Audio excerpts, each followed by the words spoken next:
everybody, welcome to PWG's Chanukah Chaos. It's myself, Excalibur, here with my broadcast colleague, and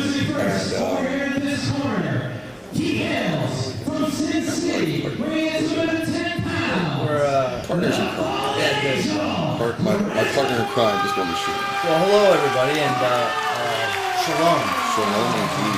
I hope you all have a happy Hanukkah, that you like the menorah well, and that you receive many, actually I hope that you receive 8 separate gifts.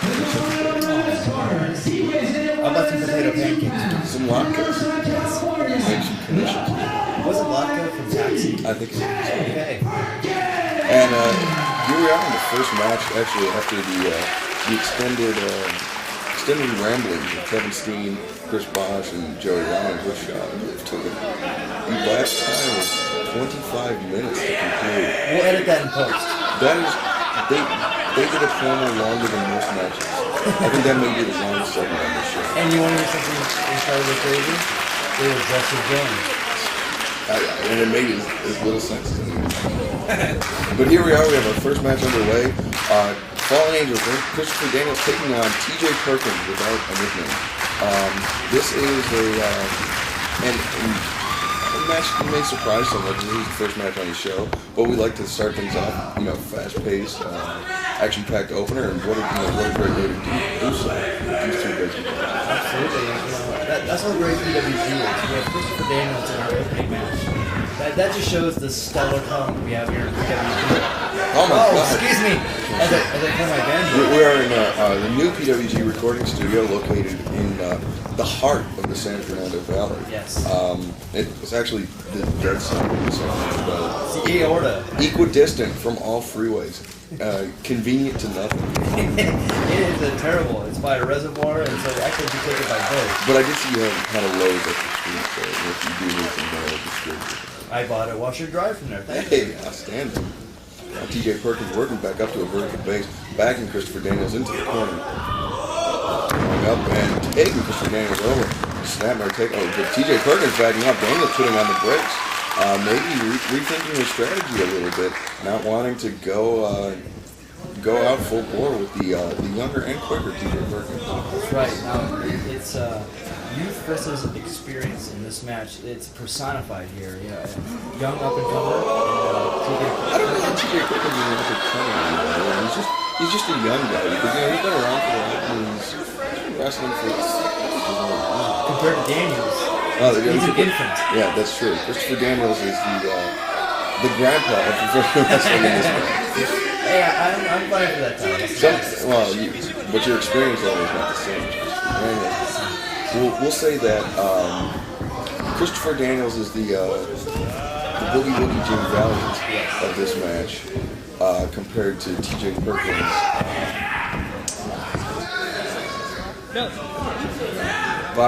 Bobby Lashley. There you go. Oh, how about Christopher Daniels is James Brown, professional wrestling, and I would be Roger Blackman from Canada. And that would make TJ Perkins the usher of professional wrestling. And now getting into the head and on the head of Christopher Daniels a little bit, wiping that top clean for Daniels. Daniels though working around, taking Perkins down into an andre. Perkins though rolls through, but Daniels grabs on and puts putting some pressure on the jaw of Perkins. Perkins though blocking it and now getting Daniels down in the straight arm. Now with the hammerlock behind, Daniels down on the mat.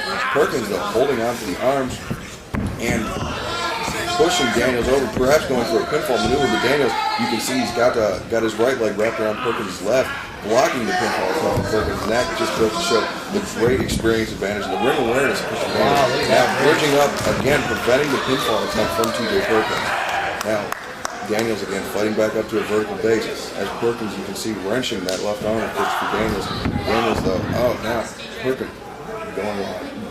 bringing Daniels through in an arm ring. Referee Marty, no, it's not just referee Marty as our ring announcer. Like you to have you believe. It is Marty Rubalcaba, and he may be the only honest man. Yeah, absolutely. He's the last honest man in the world of liars. Well, wants the job so bad, he's actually going to be honest. Yeah, that's how bad he wants it. I mean, in the world of professional wrestling, that's about the last thing you expect to find in a locker room. No, exactly. I remember one time I had my bag up there, I came back, and there was another bag, and it was just a bag of shit. And, now, did somebody actually it was in my place. Did they shit in your bag? Or No, they actually, they actually took my bag and left the bag of shit. And left my name on it, which was not really nice. That is not very nice. I don't have much to add to that story other than that.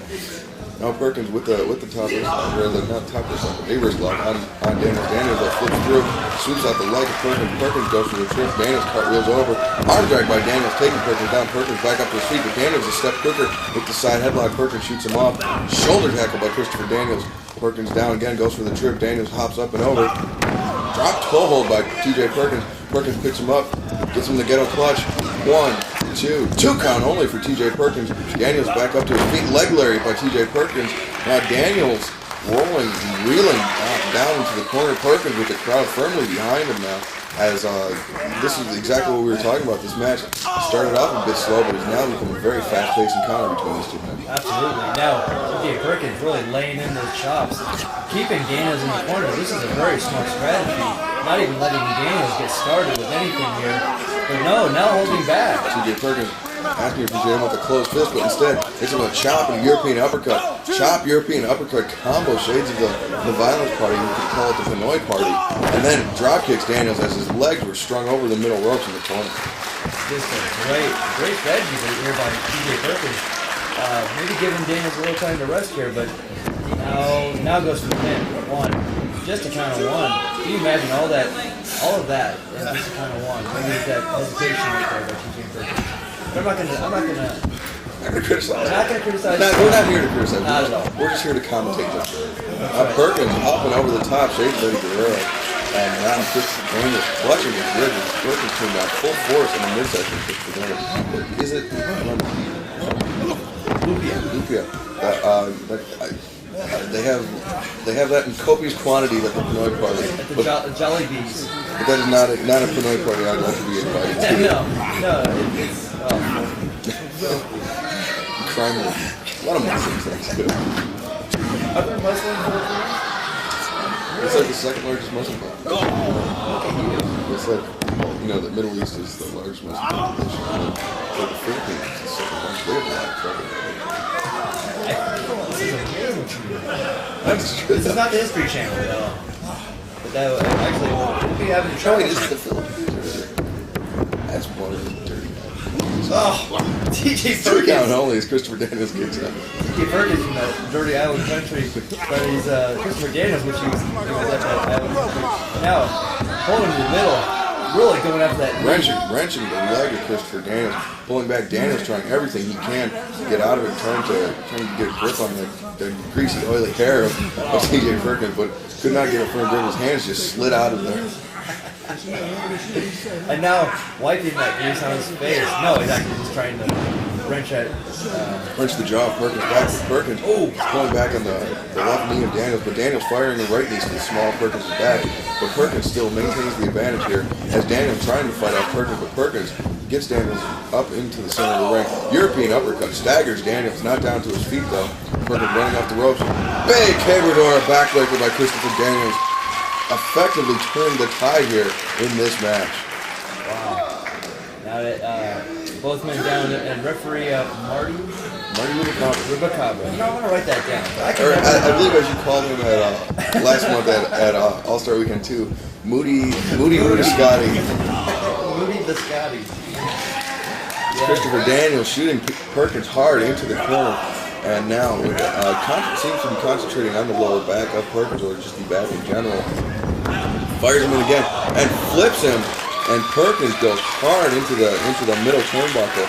Daniels regaining his composure a little bit after being against the ropes for so long at the hands of TJ Perkins. Now the fans, the crowd at ringside, firmly behind the fallen English for them. Definitely. They want Daniels to put TJ Perkins away right here.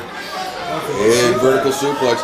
Perkins kicking the leg, trying to get back down to the ground, but I think he's going to go back down a way that he does not want to go.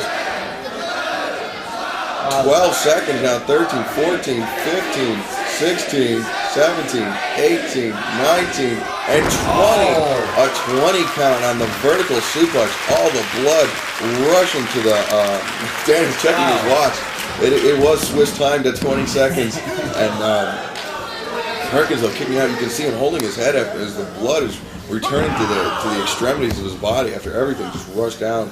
But now Daniels, a well-placed knee into the back of Perkins, a second knee into the back of Perkins, and after that tilt-whirl backbreaker by Christopher Daniels, it seems that he's found his opening, he's found his target for this match. And he has so many things he could go to right here, really working on that back. If he could set up for the best moonsault ever and get that back, so this match could be over quick, but it doesn't look like TJ Perkins is going to get out of this.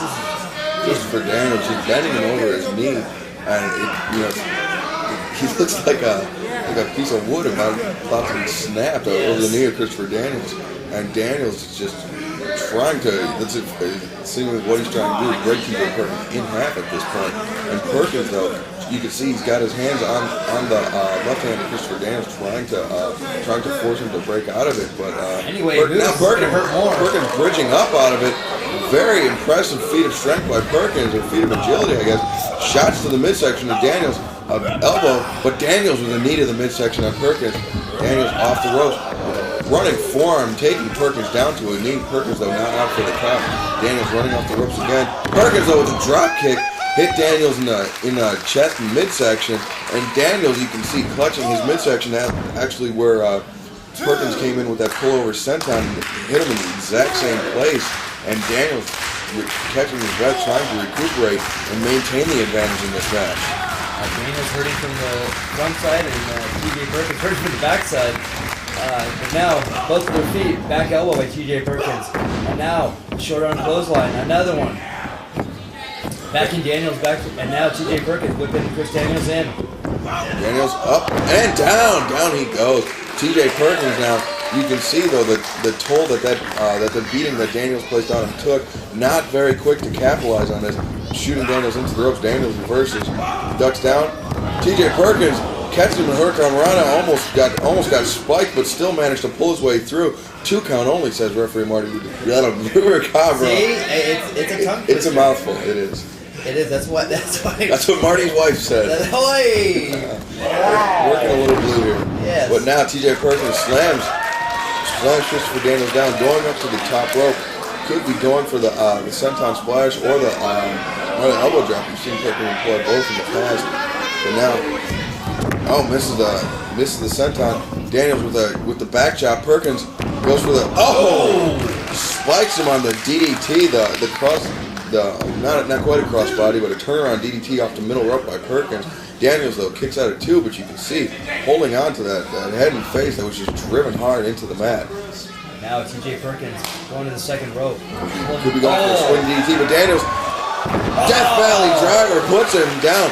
Desperation maneuver by Christopher Daniels, but well-timed and well-placed as a fallen angel has now regained a couple seconds of recovery time as going over hooks the leg of TJ Perkins. 2 count only as Perkins is able to kick out. Wow, I didn't see that coming. I thought Daniels was worse for wear, and then just pops out with that move right there. Death Valley driver. Now, what is he going to set up for? He could be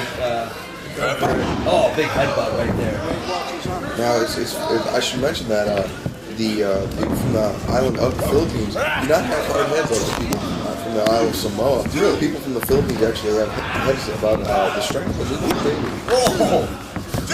And TJ Perkins actually does have a soft spot on the center of his head that Christopher Daniels might be wise to concentrate on.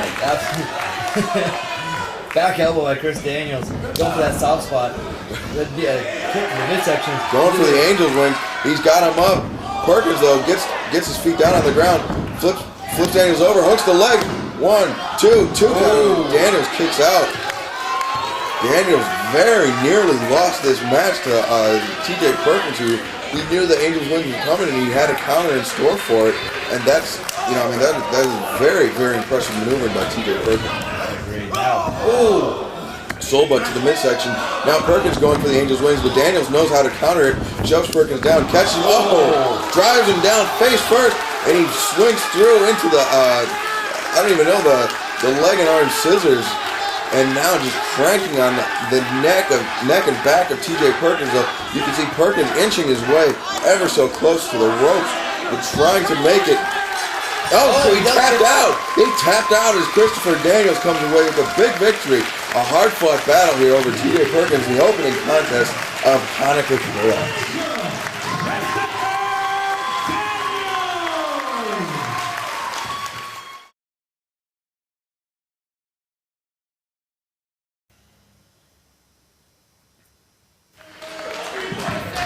And now onward and upward to the second match of the evening as Chris Sabin takes on B-Boy, the New Age Punisher. And B-Boy actually originally scheduled to wrestle Chris Bosch, but Chris Bosch, due to his hard-fought title match with Kevin Steen last month at All-Star Weekend 2, Electric Boogaloo, has a, I believe, 2 herniated discs in his back, thanks to that match. And thanks to Kevin Steen, though Kevin Steen and Chris Bosch remarkably well-mannered around one another earlier in the season.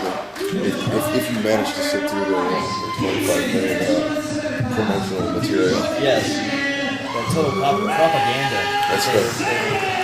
Just spewing. That people had to sit there. You know, that was like the beginning of the show. Yeah. It was an intermission after Disgusting. Stupid. But Chris Sabin, who is a nationally known superstar, actually recognized at a Southern California Dave & Buster's for his work on TNA Wrestling and Spike TV, is endeared himself to the fans here at PWG.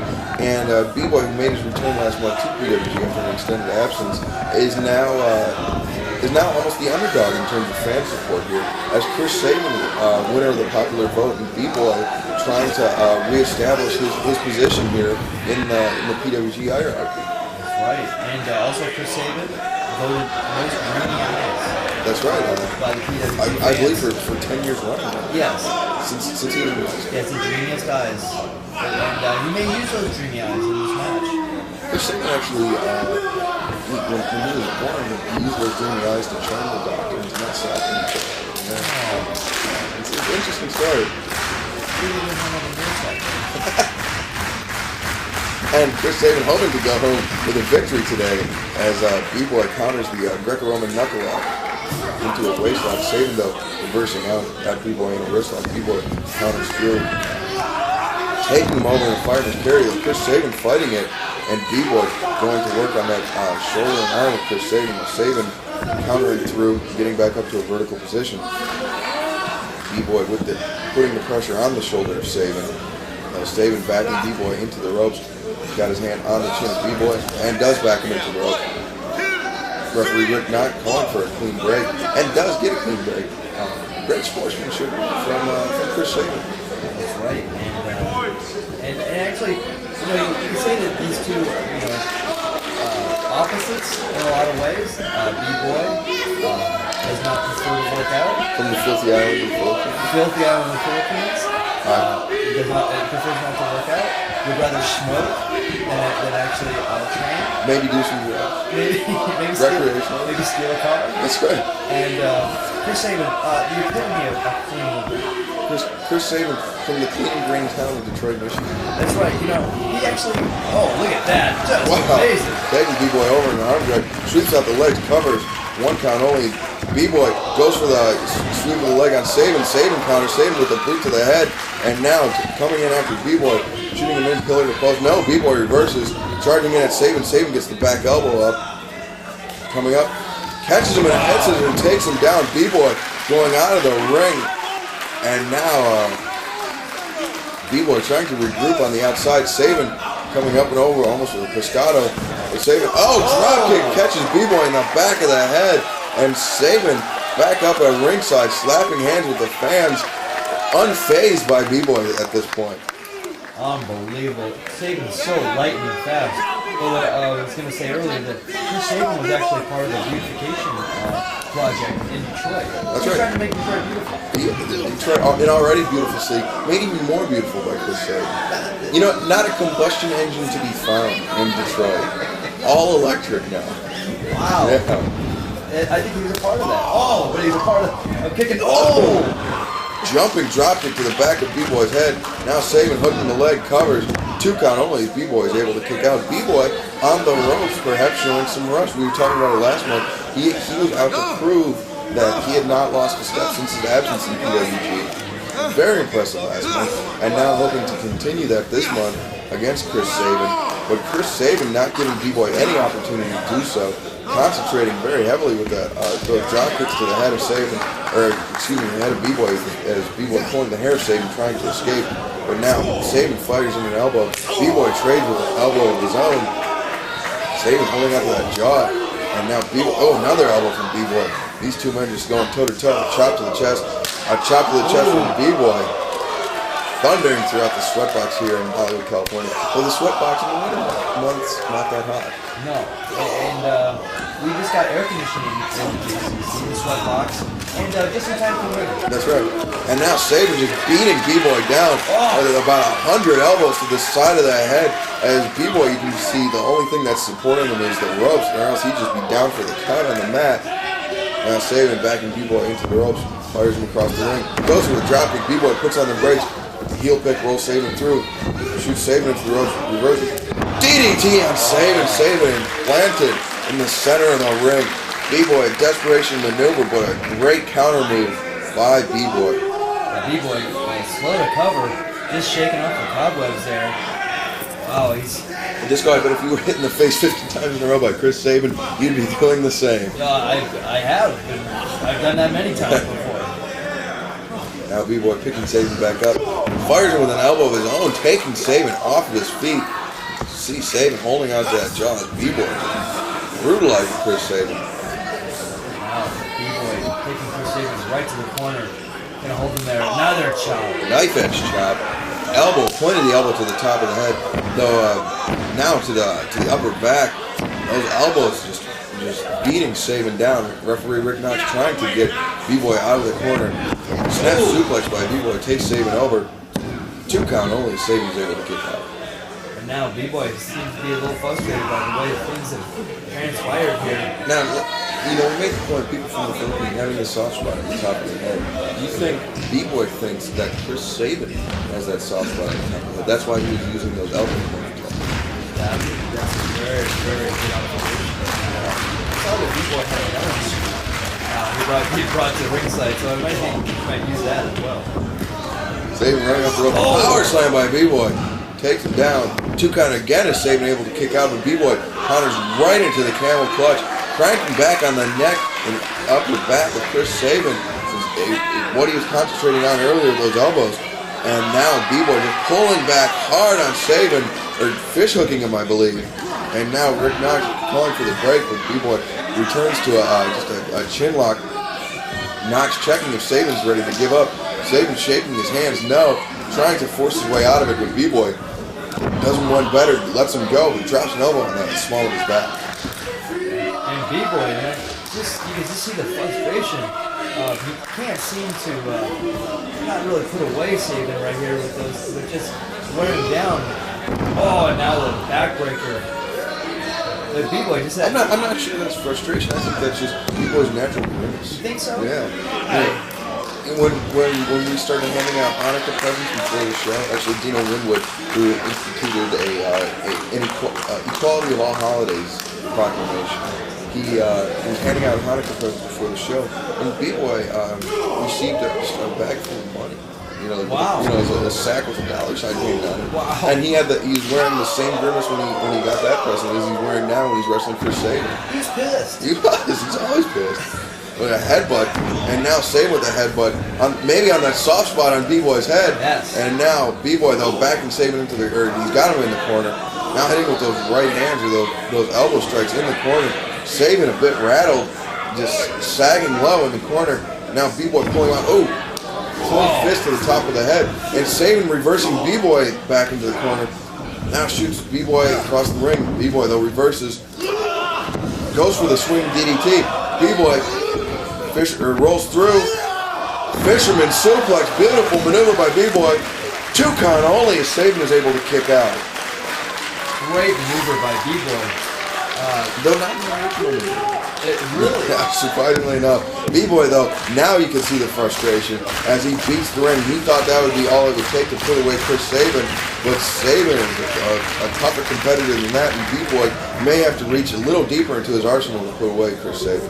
Now that the crowd firmly behind Chris Sabin here, but now B-Boy's going to stretch out Chris Sabin. Wow, look at this one. The first match was won, not as similar, but an equally stretchy maneuver. Yeah, Stretch Armstrong would be proud, or Stretch Armstrong maybe grimacing. Did you ever think that it might hurt Stretch Armstrong to pull him like that? I have thought that, and did you know when Stretch Armstrong, it would actually dry out, so it actually would become hard. Oh, and so he actually had rigor mortis. It'd be like arthritis. Yes. Very painful. And actually stretching him out would make it worse. Oh, poor Stretch Armstrong. Poor Chris Sabin, though. As Chris Sabin, much like elongated man, stretches his leg over the bottom rope. A regular Ralph Dibby. Wow. Dibby, whatever. Yeah, you're showing your comic expertise right there. Indeed. Sabin, though, reversing B-Boy into the corner. Getting him up. Maybe going for the tarantula. Yes, he's got him in a modified tarantula. Modified into what? I can't tell you, but it is modified. A Black Widow? Would that be? Perhaps a spitting spider. And now, B-Boy with a diving clothesline. Shades of Kane. Wow. The Big Red Machine. B-Boy, we would call him the Big Black Machine, but I'm sure we would get a letter about that. We get your cards and letters all the time, and folks... More letters than cards. Yeah. Well, let's be honest. Yeah, we get greeting cards, we get all kinds of cards, but... More people upset about the commentary than well-wishers. Yes, and remember, folks, it takes more effort to turn on the audio button than it does to leave it off. Now, Chris Sabin shots to the midsection and chest of B-Boy. Backing him into the ropes, fires him across the ring. Sabin ducks down, telegraphs a little bit. Oh, backflip, lands on his feet, ducks under the back elbow. Oh, running diamond buried by Chris Sabin, taking B-Boy down. That high face kick, taking B-Boy off of his feet. And you can see just kicking his legs, trying to do everything to stop himself from going unconscious at this point. As Sabin, he can feel it. The crowd is behind him. And now Sabin, he's got the crowd, he's got the energy, he's got the drive, he's got the will. But will it be enough to put away B-Boy? As B-Boy up to his feet first, charges at Sabin. Jawbreaker by Chris Sabin and neckbreaker by Chris Sabin. Running off the ropes. Big clothesline taking B-Boy down. And the fans very appreciative of the efforts of Chris Sabin. And now Sabin with the fans behind him, shooting B-Boy across the ring. No, B-Boy reverses. It's about the 5th time that this happened in this match. Boot to the midsection by Sabin. That soul butt to the midsection. Now Sabin going for the swinging DDT. Hits him, drives B-Boy down to the mat. B-Boy sliding across the mat. 2 counters B-Boy is able to kick out though. Wow. A flurry of offense by Chris Sabin. Chris Sabin showing a little bit of frustration right there. But still on top of B-Boy right here. What can he do? He needs to get that set up for that cradle shot. And now the tree of woe. Tree of woe, brother. Whoa. Chris Sabin hoping to visit the pay window. And now he's got B-Boy down in the corner. Sliding drop kick to the face of B-Boy. It's the turnbuckle. Jumping drop kick to the face of B-Boy. And B-Boy getting a taste of his own medicine as Chris Sabin using those drop kicks in the corner as B-Boy is just trapped in the tree of woe. Now Sabin with the press, but now B-Boy able to kick out. What is it going to take to put B-Boy away? Now both men slow to get up. Chris Sabin, what is he going to go for next? Again, A fan at ringside telling Chris Sabin to shock him. I'm not sure if he meant the cradle shot or with electricity. That may fall outside the rules of professional wrestling, though, and result in a disqualification. You might throw him into our lightning truss. Oh, spinebuster by B-Boy as Chris Sabin was charging into the corner, and you could see B-Boy does not look to be all there. That was a pure desperation maneuver by B-Boy. Now stomping his foot, trying to get the crowd behind him, and the fans do seem to be into this competitive matchup, not really taking sides at this point. They just want to see this match to continue and to see how it plays out. as B-Boy slowly getting up to his feet, as Chris Sabin, the first up to his feet, on the receiving end of an elbow from B-Boy. Another elbow from B-Boy, staggering Chris Sabin. A third elbow from B-Boy. B-Boy blocking it, hits him with a haymaker elbow. Jumping knee into the corner. Now B-Boy's got Sabin up.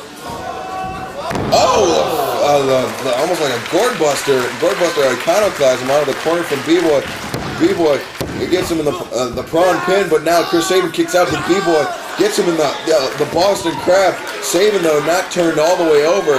You can see he doesn't have his shoulders flat to the mat, as Chris Sabin is not ready to give up, as B-Boy seems to be falling over, doesn't have the hold firmly applied. And now Sabin inches away from tapping. B-Boy, though, working his way back into the submission. But B-Boy drops him, and Sabin gets to the ropes. Wow, that was very close. B-Boy did have his knee firmly in the back right there. But it just goes to show the toll that was taken in this match. Could not apply the Boston Crab 100% on Chris Sabin, as B-Boy just, after so much punishment at this point in this match, goes for the Shining Wizard. Chris Sabin counter, running Liger Bomb. 1, 2 count as B-Boy is able to kick out. Wow, that was close. The Shining Wizard has put away so many people, but Chris Sabin followed up very nicely. Great counter measures by Chris Sabin, and now Chris Sabin seems to be back in control of this match. And the crowd firmly, I would have to say, firmly behind both these men, and want to see either one of these men win. Now, may the best man win. That's right. I think that's now B-Boy going up, and now Chris Sabin maybe going for a spine buster. Almost like a spinning Canadian destroyer. B-Boy just implants Chris Sabin. 1, 2 count as Chris Sabin is able to kick out. Unbelievable disco. That is unreal. And B-Boy, the frustration has to be on him. What does he have to do to Chris Sabin? And now, is it going to be the shake hand he calls it? The running palm strike. Yes. I don't know what B-Boy calls it. Whatever it is, it's wrong. But B-Boy, he could be going for that palm strike. He could be going for the Shining Wizard. But he's picking up, the short knees to the head. It looks more like Taibo than Muay Thai. Wow. And now, but you can see B-Boy going for the Wizard. But Sabin up to his feet, hits him with an enziguri, and takes B-Boy down. And B-Boy not able to find that Shining Wizard. That Shining Wizard would probably mean certain doom for B-Boy in this match, or for Chris Sabin in this match, if B-Boy were able to hit it. Going for the cradle shock. Going for the shock, but B-Boy counters. Sabin rolls him, or goes into the ropes, the O'Connor roll. But now Sabin reversed out by B-Boy. B-Boy rolls him through into a bridging submission, the jackknife submission. Not quite a Shining Wizard as Sabin wasn't in a vertical position. Almost just a running knee strike to Sabin, who was on all fours. A very, very brutal maneuver by B-Boy, but a very, very effective maneuver. And now Sabin getting back up to his feet. And the Shining Wizard by B-Boy. This has got to be it, Disco Machine. He covers, hooks the leg. 3, that is it. B-Boy comes away with a huge victory here over Chris Sabin. And B-Boy, a return to form for him here in PWG.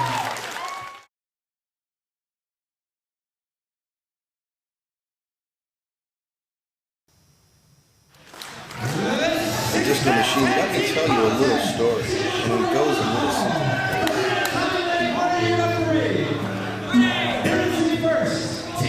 This is a story about 2 men known throughout the world as Phoenix Star and Zokre. 2 men who have endeared themselves to PWG fans worldwide, impressed PWG fans. But not seen in the PWG ring. This is actually MIA, which brings me to another acronym, which is MPT. MPT, for those not familiar, is Mexican People's Party. Phoenix Star and Zokre function on Mexican People's Party, and would often show up days after a show that they were scheduled for, thinking that, hey, they can't start the show with us. And so they would show up, and it would be a Wednesday, the Wednesday after the show. Do you want to hear the biggest irony of this whole deal? It might even be not ironic, but they're actually at this show. They thought this was July. That's right. When They finally got here. It's December. But anyway, let us do justice and good service to all the other contestants in this match.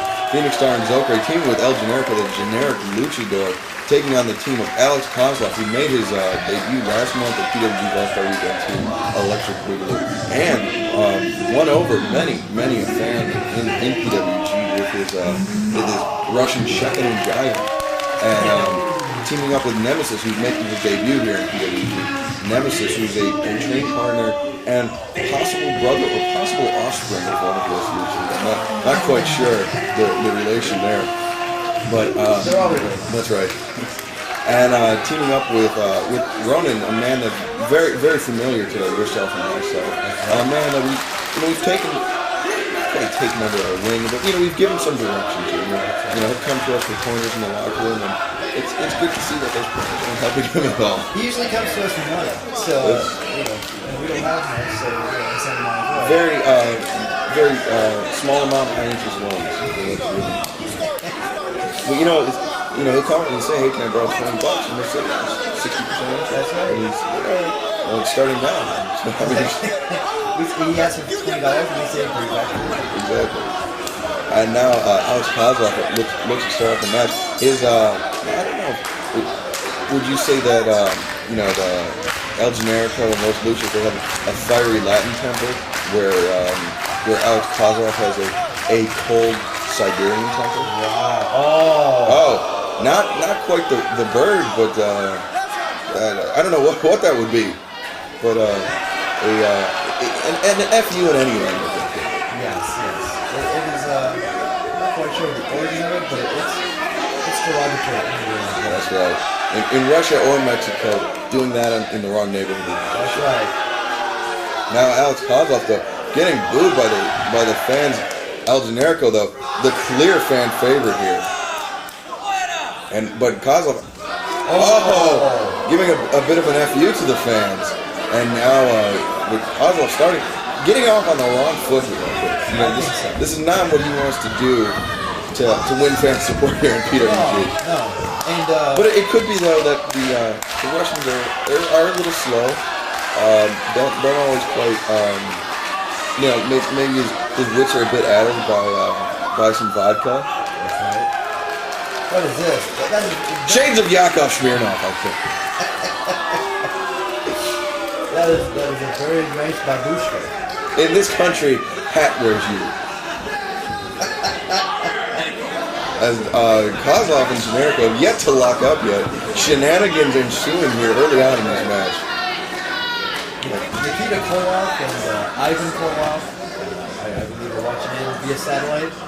Nikolai Volkov also has a shortwave radio that he's listening to his show. Any other Russian assholes that you can think of? Or Zukov? Yeah, this is the only one I can think of. But I'm sure there's... Oh! Look at this, El Generico mocking Alex Koslov. And Koslov, though, not giving the fans what they want to see. They want to see some dancing. Generico, more than ready to bust a move at any occasion. But Koslov, maybe look... Oh, no. What is this? Now Koslov returning to the hat. Shenanigans. Oh, now he's going to dance. Oh! Now he fights Chopping Koslov, a man who's a rookie in the world of professional wrestling, but a very unrookie-like tactic there, as he got the advantage here early on El Generico. You never trust a Russian. That's true. They'll Pearl Harbor you at any occasion. They will. Remember when the Russians attacked Pearl Harbor? That was an injustice in the world. Horrible. Terrible. And Generico, though, bridging up, not allowing Koslov to fully wrench in that side headlock as Generico pushing him back. He gets the leg scissors on the head of Koslov. Koslov looking for an escape out of it as he gets Generico back up to a seated position. And now it stands up out of it into the side headlock. Great counter maneuver by Alex Koslov. He's turned a lot of heads here in PWG. In a very short time. Actually, the span of one show. And everybody's vying to get his contract and to make him a part of their state. because they see that he's got the future. And with Alex Koslov comes lifetime supply of vodka. And potatoes. But no toilet paper. No. You gotta wait in line for that. Ration meal. But the same thing with El Generico in these countries. They just don't use toilet paper in Mexico. No.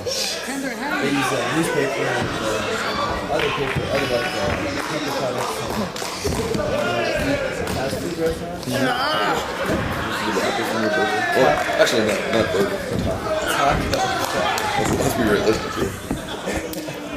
Koslov countering into a front face lock, taking Generico down to the mat. We have a very internationally flavored matchup here. We have the El Generico from Tijuana, Mexico, Phoenix Star, I believe from Jalisco, Mexico, and Zokre from Oaxaca. There you go, somewhere in Mexico. Alex Koslov from Russia. Russia's a very small country. But you say you're from Moscow, you might as well be from St. Petersburg. And Nemesis from San Luis, I believe. San Luis, Ecuador. Wow. Yeah. Wow. And Ronin? Ronin from the exotic land of Monrovia, California. Generico putting on the brakes, sending Koslov up and over, but boots him in the leg, sweeps out the leg, and Koslov goes down. Now Generico, the fans are chanting for it. They want to see a big dive, and that's exactly what they'll get as Generico goes up. No, Koslov ducks out of the way, but Generico saw him moving and called the audible at the last second, but Ronin comes in and blindsides El Generico. Representing Monrovia right there. That chop, that was a big chop. Monrovia hardcore as Generico being shot into the ropes by Ronin now, or shoulder tackle, and now Generico not able to take down Ronin. Oh no, but Ronin chopped. Oh, El Generico though. Now, Ronin just firing in with those elbows to the head of El Generico. Now a chop again, backing him into the ropes. Shoots him across. Almost goes for the bypass, but El Generico counters with the arm drag. El Generico spinning around, another arm drag from Generico, holding on into the shoulder lock as El Generico showing his lucha libre flair against Ronin here in this match. And now El Generico really wrenching that arm. You know what? This would be a nice time to tag out to the Luchas, and as I say it, Zokre entering the match for the first time. Zokre a bit shinier than the last time we saw him. Yes, it seems to be repackaged a bit. And, for the holiday season. You don't move as many units with the old box. Do they celebrate Chanukah in Mexico? There is a. I found out that there is a large Jewish population in Mexico City. I don't know about the rest of Mexico, but jumping knee from Zokre takes Ronin down. Ronin ducks under the. Zokre goes over, spinning arm drag across the broad back of Ronin. Now Zokre up and over, another arm drag, and Ronin just goes for the clothesline. Drop kick from Zokre sends Ronin out to the floor, and now Zokre off the ropes.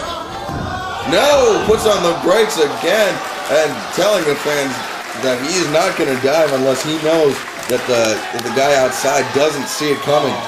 Now Nemesis into the ring for the first time, and this is the first time in the match, the first time in PWG history for Nemesis, and Nemesis trying to get in the head of Zokre and Phoenix Star and El Generico here early on in this match. Nemesis though, he hasn't done a thing in this match, and the fans love him. Wow, and let's see. Wow, he still has not locked up. Look at this, Nemesis. It's just Nemesis is taking over PWG. That's right. Alex Koslov, step over. Where's the new guy in town? The sensation, Nemesis.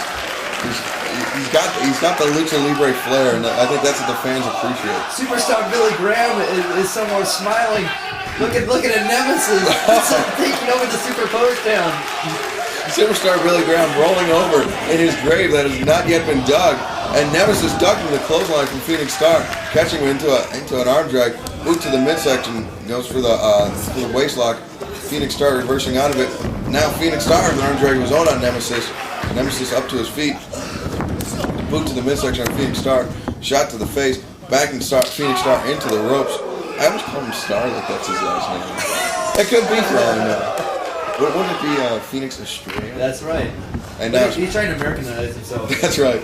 Well, what is this? Nemesis trying for a power bomb out of the Cabradora, but Phoenix Star reverses it into a Hurricane Rana, taking Nemesis down. A chop to the chest. Another chop to the chest of Nemesis. Now Phoenix Star shoots him into the ropes. Nemesis, though, puts on the brakes. Knee to the midsection of Phoenix Star. Swinging neckbreaker from Nemesis. Great maneuver. And now covers him. 1, 2. Oh, no. 1.5 count from Phoenix Star. Phoenix Star is not ready to be put away in this match. And that's good to see. You know, I think if this match, with as many people involved, ended right now, kind of disappointing. Underwhelming, you might say. To say the least. Phoenix Star with a cartwheel catches Nemesis, takes him around into the spinning head scissors, and now Phoenix Star off the ropes, boots Nemesis in the midsection, clubs him in the head, now backing Nemesis into the ropes. Nemesis reverses, Phoenix Star coming off, Nemesis jumps over, and Phoenix Star takes him down in a wheelbarrow. Almost like a reverse, reverse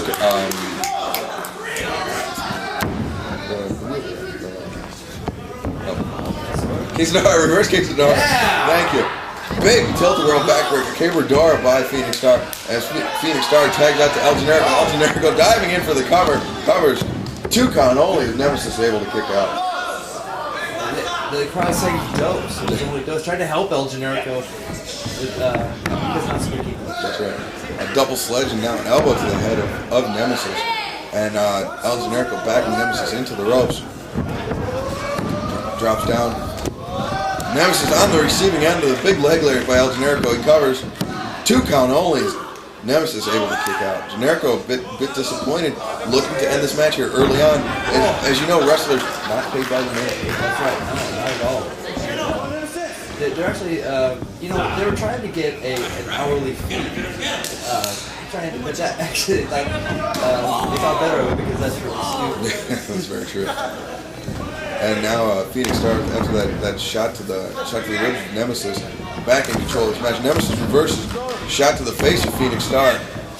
Now Nemesis backing Phoenix Star into his own corner. And was there a blind tag? I don't know. No. Nemesis whipping Phoenix Star into his own corner. Oh, now there's a blind tag. Yeah. As Zokre down. Blockbuster neckbreaker by Zokre onto the outstretched knees of Phoenix Star. Alex Koslov, though, coming in to break it up at 1. And, I could be the inexperience of the team of Nemesis, Koslov, and Ronin, but they very clearly should have made a blind tag in that match. I totally agree. When they were in the corner together. In this match. Yes. And now Zokre getting that submission. Actually, well, I thought it was going to turn into a pin. But very, very deep into Nemesis' corner. And now Koslov or Ronin need to do something to help out their partner. Something to break that up. I feel like we should go out there and yell at That's right. We should be giving more and more instruction, I think. Yes.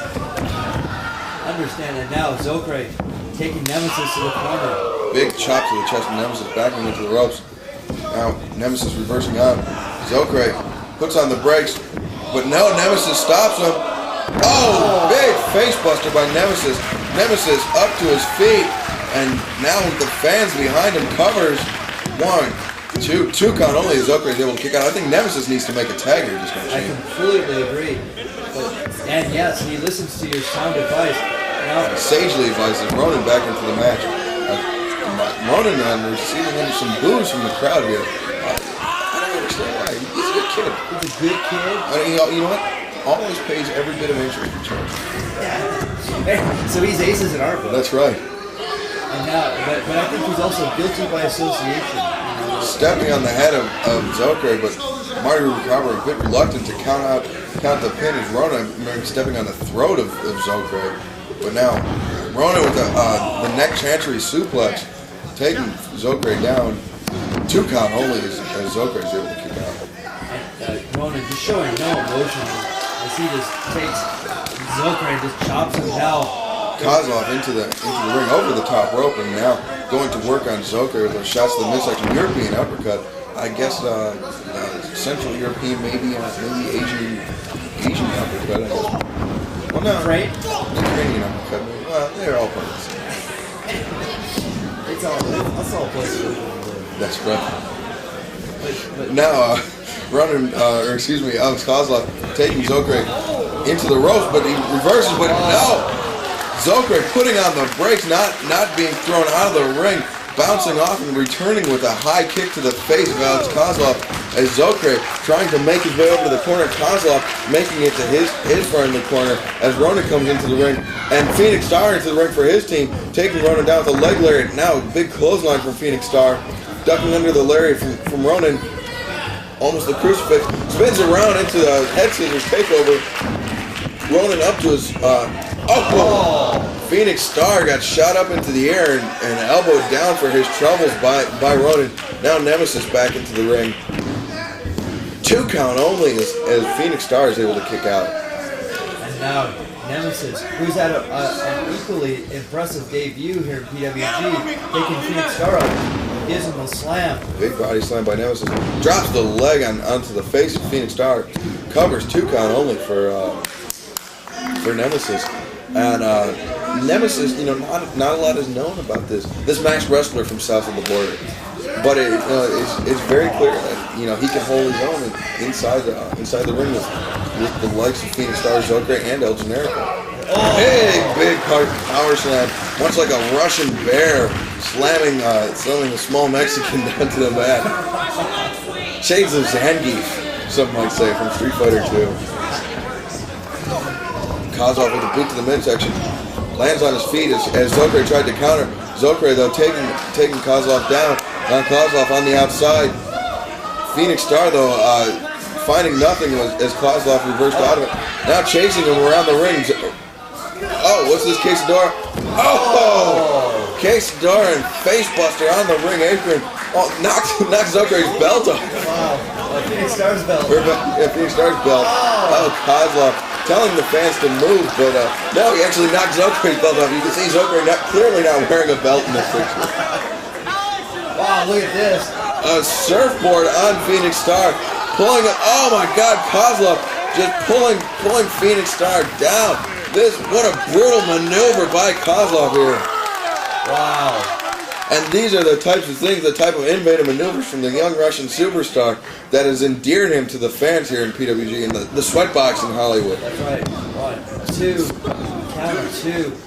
Alex, he is making a huge impression on Phoenix Star. I bet Phoenix Star wants to go back to selling tacos like he was doing a couple weeks ago. And I just saw him.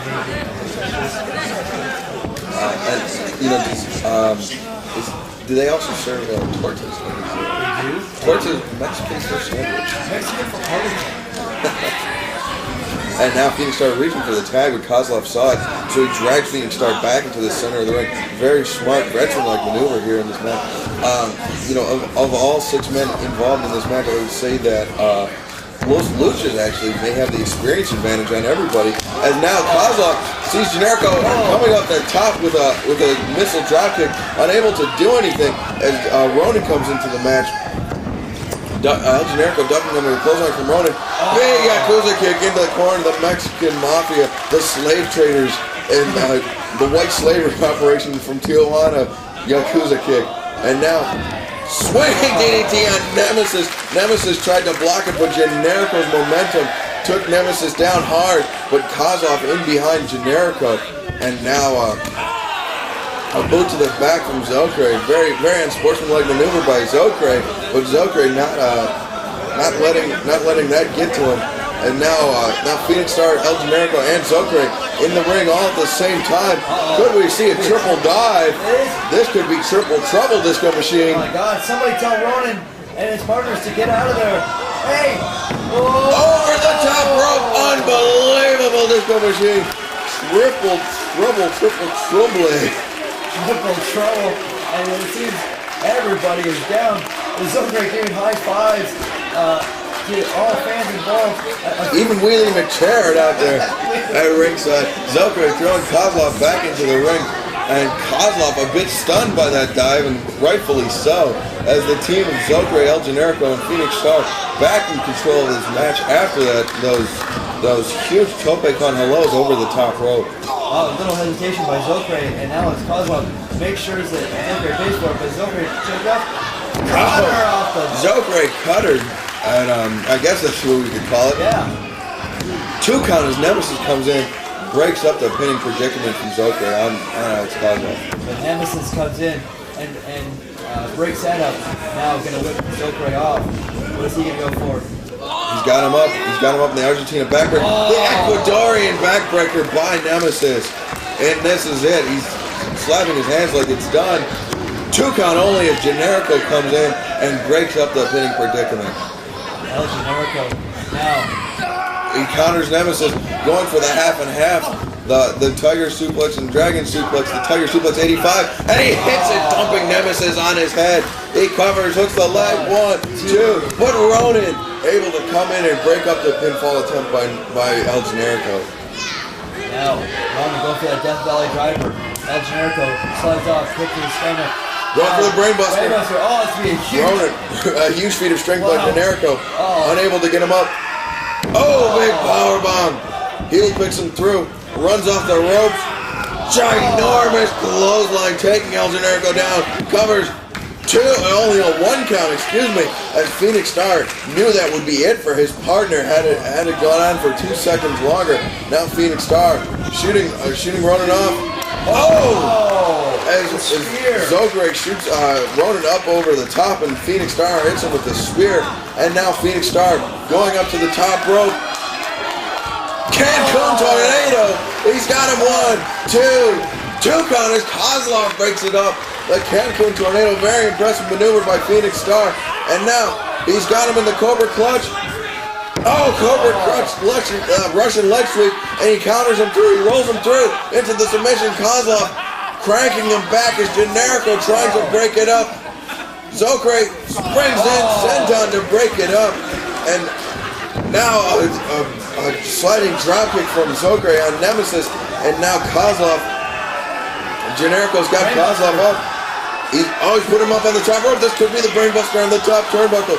We've seen him use it on many an occasion, Disco Machine, but Koslov prepared for it with those shots to the midsection of El Generico.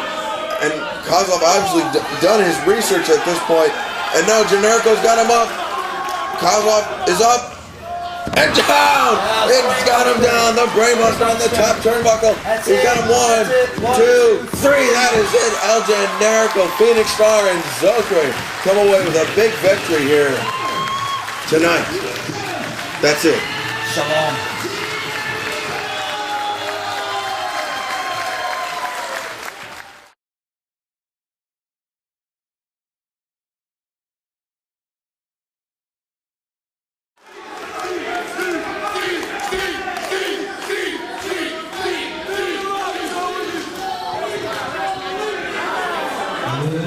Now on to the PWG Championship match between Mr. Wrestling Kevin Steen and Technical Wizard Joey Ryan. And Joey Ryan promising that Kevin Steen will be taking a mustache ride at some point during this match. And if Kevin Steen has his way, he will no such thing will occur.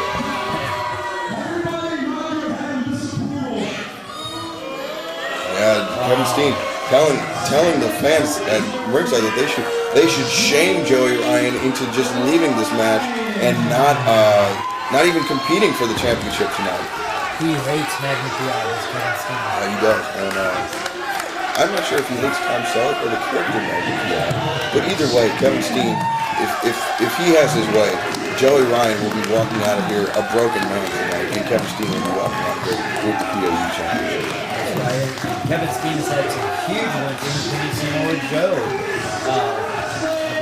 Last month at PWG's All-Star Weekend 2, Night 1. And Samoa Joe came in a very, very hard-fought match against Mr. Wrestling, but Kevin Steen able to come out on top with a victory, and Kevin Steen looks to continue his hot streak. Actually, hard-fought victory against Samoa Joe and Chris Bosh. And the match that put Chris Bosh out of action for some indeterminate period of time.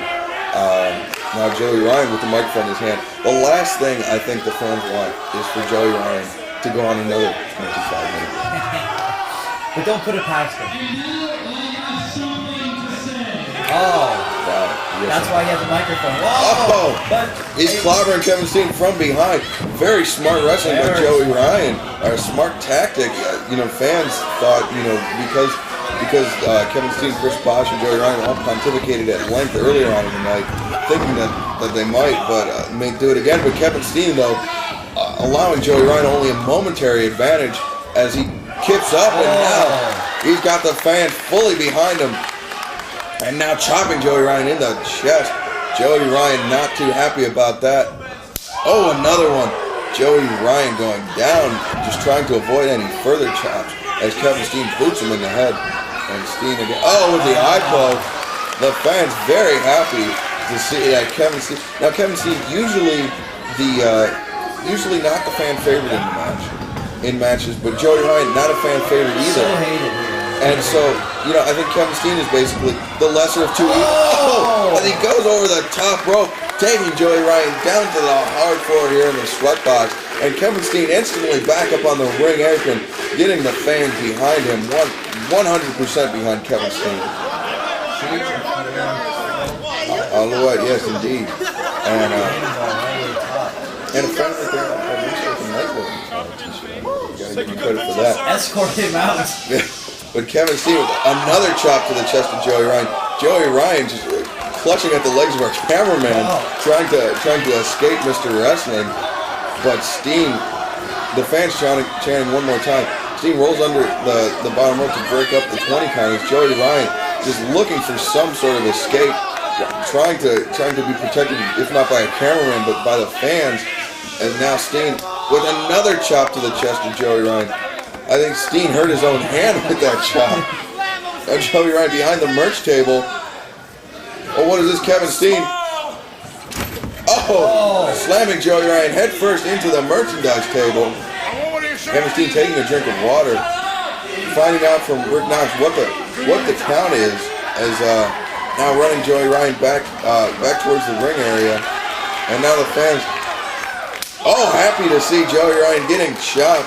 And looks of disgust and horror as they saw Joey Ryan's flabby midsection jiggle after Kevin Steen chopped him in the chest. And Kevin Steen, who's not prone to working out, actually running around the ring with Joey Ryan. I would have to say, I don't question anything Kevin does, but I'd have to question that. But actually taking a cue from the fans here, asking them what they want. But actually, Joey Ryan draping Steen's arm over the top rope, pulling him down, and now Joey Ryan seems to maybe have been playing possum, allowing Kevin Steen to do some very unorthodox or uncharacteristic playing to the crowd, maybe letting Kevin Steen think that what he was doing was more effective than it really was. And now Joey Ryan saw his moment and is now striking on Kevin Steen after ramming his Steen's shoulder into the ring post. Now Joey Ryan again has Steen with the hammerlock applied, and dropping Steen's elbow, trying to dislocate the shoulder on the ring apron. Just asking that question with the mustache, right? Not. Maybe she said yes. I don't know. He says meet me on MySpace, or maybe he already has. MySpace.com/Joey Ryan. That's right.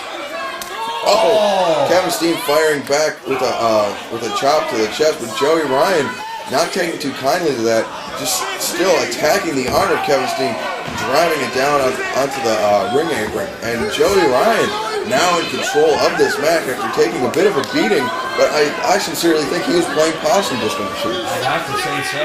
And what we've maybe have failed to mention about this match, it is a PWG Championship match, and brought to the front of the show after Joey Ryan's winning streak, but he's been cheating every single time and getting really cheap victories. But on paper, a winner's a win. And last month in Chris Bosh's title shot, Joey Ryan involving himself and actually costing Chris Bosh the PWG Championship. And now a butt by Kevin Steen as Joey Ryan goes down to the mat. Giant cannonball by Kevin Steen as Joey Ryan gets crushed in the corner. And now Steen, diving drop kick to the face of Joey Ryan. Joey Ryan with a 1,000-yard stare. And, Kevin Steen, with you retained the PWG Championship over Chris Bosh last month, and Chris Bosh earlier tonight in a very long-winded speech said that Joey Ryan was never a true member of Arrogance, that he was only a part of Arrogance by association with Scott Lost, and that there was no sort of bond between Joey Ryan and Chris Bosh, and that frankly that Chris Bosh never truly cared for Joey Ryan, and he was glad that he was no longer a part of Arrogance, official or unofficial. Well, right before Arrogance came to be, Joey Ryan and Scott Lost had a feud after teaming for many years. A very, very heated rivalry between the two. And now Joey Ryan countering the swinging DDT attempt by Kevin Steen, reverses out, driving the shoulder down to the mat. Very, very hard and very smart counter maneuver by Joey Ryan. Joey Ryan, though, back up, perhaps playing possum again, allowing Kevin Steen to get a short run, maybe think that he's got some momentum, and then Joey Ryan very quickly cutting him off. Joey Ryan, just staring out at the women at the crowd, he loves the ladies. And the ladies, to some extent, not a very, very large extent, love Joey Ryan. But one man not loving Joey Ryan at this point is Kevin Steen, as Joey Ryan concentrating on the arm and shoulder of Steen, perhaps preventing him, or looking to prevent him, from effectively applying the package pile driver later on in this match, or at any point tonight. And with that injured arm, it's very, very tough to hoist somebody up for the package pile driver, and especially if, the package pile driver, I said many times, but anyway, Joey Ryan telling the fans to knock it off, but the fans want to see Kevin Steen make a comeback and put Joey Ryan away, but the package pile driver is the type of move where your opponent does not need to be beaten down all the way for it to be effective. It could occur at any point during the match, just out of nowhere. And that could be what Kevin Steen is looking for, but that could be what Joey Ryan is looking for, or looking to prevent in this match. It's like a shotgun blast to the chest. It's going to stop you. And that's what the package pile driver will definitely do. Very true. Have you actually been shot by a shotgun in this match? Have I? Yes.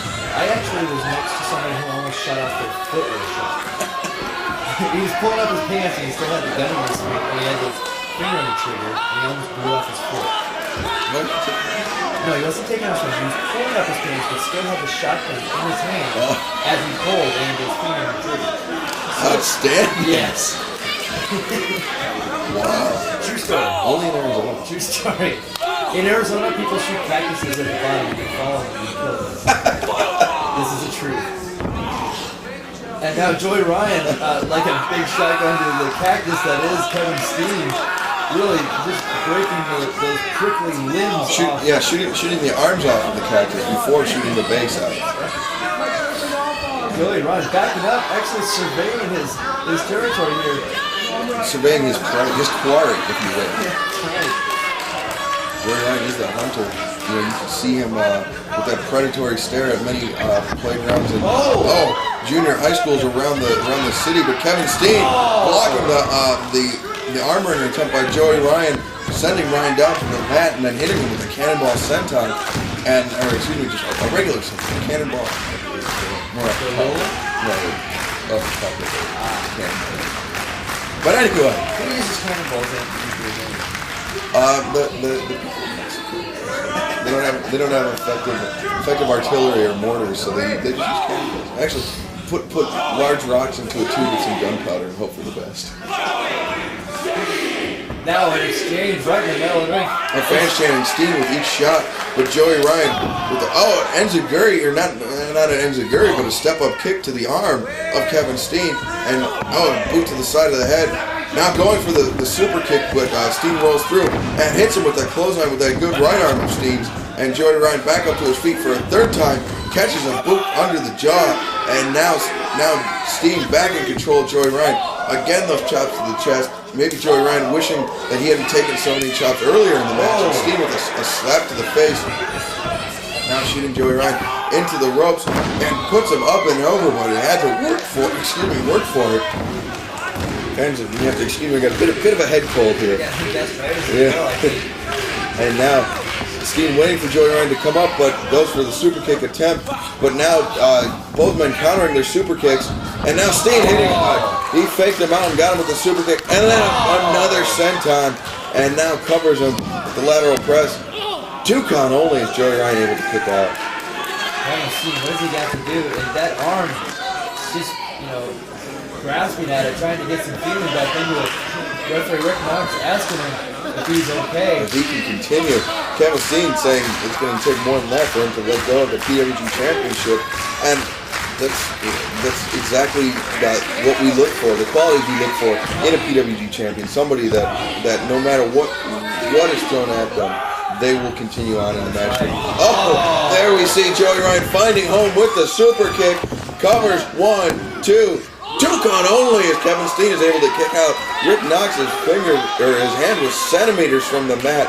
A 2.8 count from Rick Knox. And Joey Ryan thought he had the match won.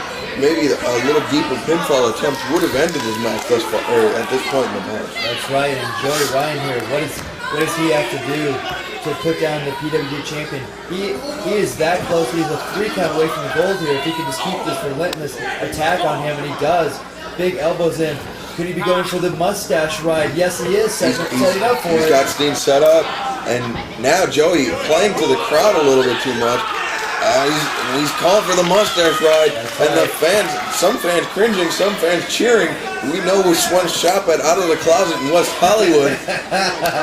But Steen, knowing that the mustache ride is coming up, chop to the chest and a shot to the jaw, and now Steen up to the top rope. Puts on the brakes, pulls him through, and boot to the midsection. Here we see going for the package pile driver, but can he get it after that arm's been worked over so viciously? And Joey Ryan with a jumping arm breaker on Kevin Steen now has got him in the Wakagatame, the Fujiwara armbar, as Kevin Steen inches away from tapping out, as Joey Ryan cranking back on that arm of Kevin Steen. Inches away from the PWG Championship. But Steen inching his way, a lot of inches in this match and a lot of centimeters as Steen approaching the ropes like a caterpillar.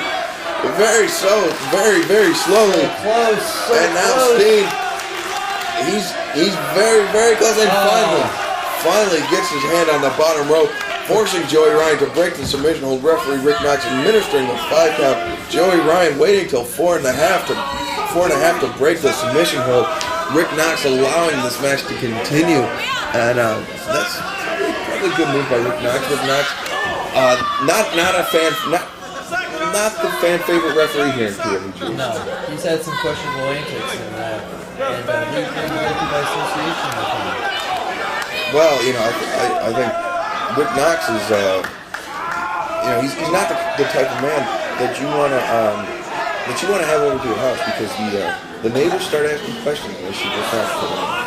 If he was the school crossing guard, I think that he wouldn't feel too safe. If Rick Knox was the school crossing guard, I would frankly move. I would enroll my children in another school district. Now Joey Ryan setting Steen up on the top rope again. He's telling a young woman at ringside that this mustache ride is for her, and now Joey Ryan going up to the top rope, but Steen again blocking it. Those short right hands, the 2 men now trading right hands on the top rope. Very precarious position for both men. Exchanging shots on the top rope, and now Steen with those. What is he doing? He's got Joey Ryan. He's hoisting him up, and now he's got him almost in fireman's carry position. He's got him in fireman's carry position. He's got him hooked. Big rib breaker by Kevin Steen, and now he's got him in position. Kevin Steen going up to the top rope. This could be the 450 splash. This could be it. This could be Can he do it with that arm though? No! Tope Atomico senton splash by Kevin Steen. He covers, hooks the leg. 2 count only as Joey Ryan is able to kick out. Unbelievable perseverance by Joey Ryan after that top rope rib breaker by Kevin Steen. A very impressive maneuver, especially after all the punishment he's been taking to his left arm in this match. Just like that, Joey Ryan is squashed, but he's still getting to his feet. Kevin Steen's still feeling the effects of that arm, not quick at all, and then Joey Ryan goes right back to the attack on the arm. Rather than throw a right hand to the face, Joey Ryan throws the right hand to the... Oh! What is this? Rick Knox distracted at ringside. And Joey Ryan just clubbing Knox. And now with a low blow on Kevin Steen. Very, very unsportsmanlike conduct. But these are the tactics that Joey Ryan has been using in the past to win his matches. And what a travesty. What a miscarriage of justice it would be if Joey Ryan were to walk away with the PWG Championship after a low blow like that. That is unbelievable. Actually, Joey Ryan sliding a steel chair into the ring. And now Joey, he's got the chair up. And he could be looking to lay in a beating to Kevin Steen. He's got it up. But no, Chris Bosh is in the ring. Chris Bosh takes the chair. Chris Bosh just clobbered Joey Ryan and just applied some chapstick, I believe. Now, Bosh rolling over Joey Ryan, picking up Kevin Steen, draping Kevin Steen, returning the favor. Chapstick on the face of Kevin Steen. Chris Bosh returning the favor after Joey Ryan cost him the title. 1, 2. Now Super Dragon pulling out the leg of Rick Knox. Rick Knox didn't see Super Dragon, and now Super Dragon is after the brawl we saw last month in the match that we were actually involved with, and now Super Dragon's got him up in the Psycho Driver. Psycho Driver by Super Dragon and Kevin Steen, and now he's picking him up. Super Dragon again. He's got Steen up. A second Psycho Driver. Unbelievable. Rick Knox, turn around, Rick Knox, turn around. What is it? Rick Knox, he's right in front of you. He's right in front of you, Knox. Now Joey Ryan, he covers him. 2, 3, get the feet on the ropes, Joey Ryan. We have a new champion, Joey Ryan. Cheating to win, coming away with a victory, and coming away with the PWG Championship.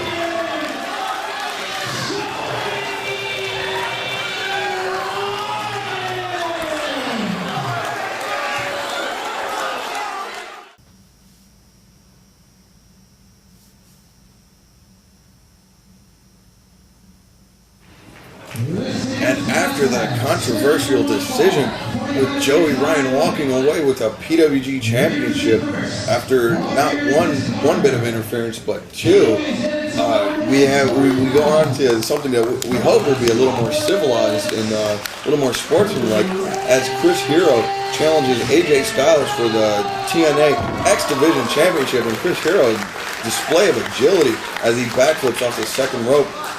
Hero retreating to his corner to be checked by referee Rick Knox.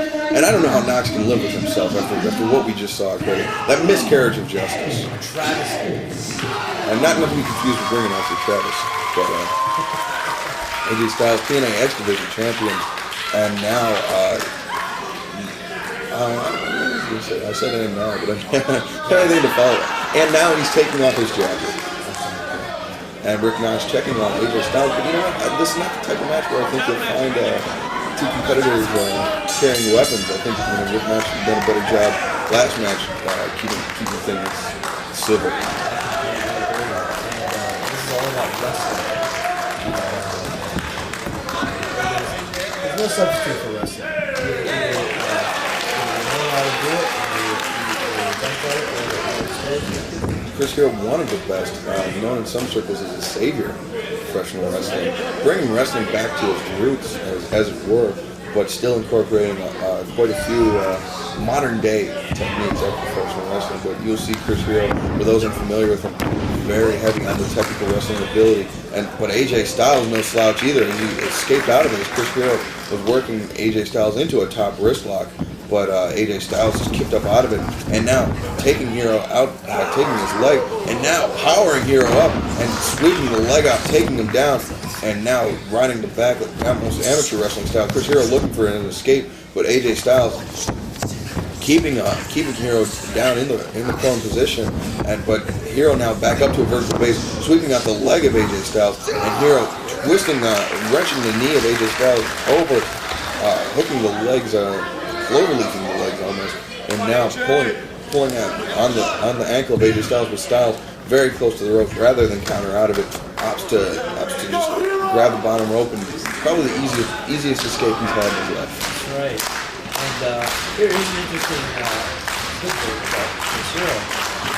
For this match, I actually know, I have privileged knowledge, that he was actually scouting tapes of other times that he has faced AJ Styles. I believe he's faced AJ Styles on 2 or possibly 3 singles match occasions, and Hero was watching those tapes before the match to see, see what he did wrong, see what he did right, what was effective against AJ Styles. AJ Styles, I'm not quite sure it was pretty much which way. He could have been scouting tapes as well, or he could have been enjoying some psalms from the Bible. Also a big NASCAR fan, so I know that he was.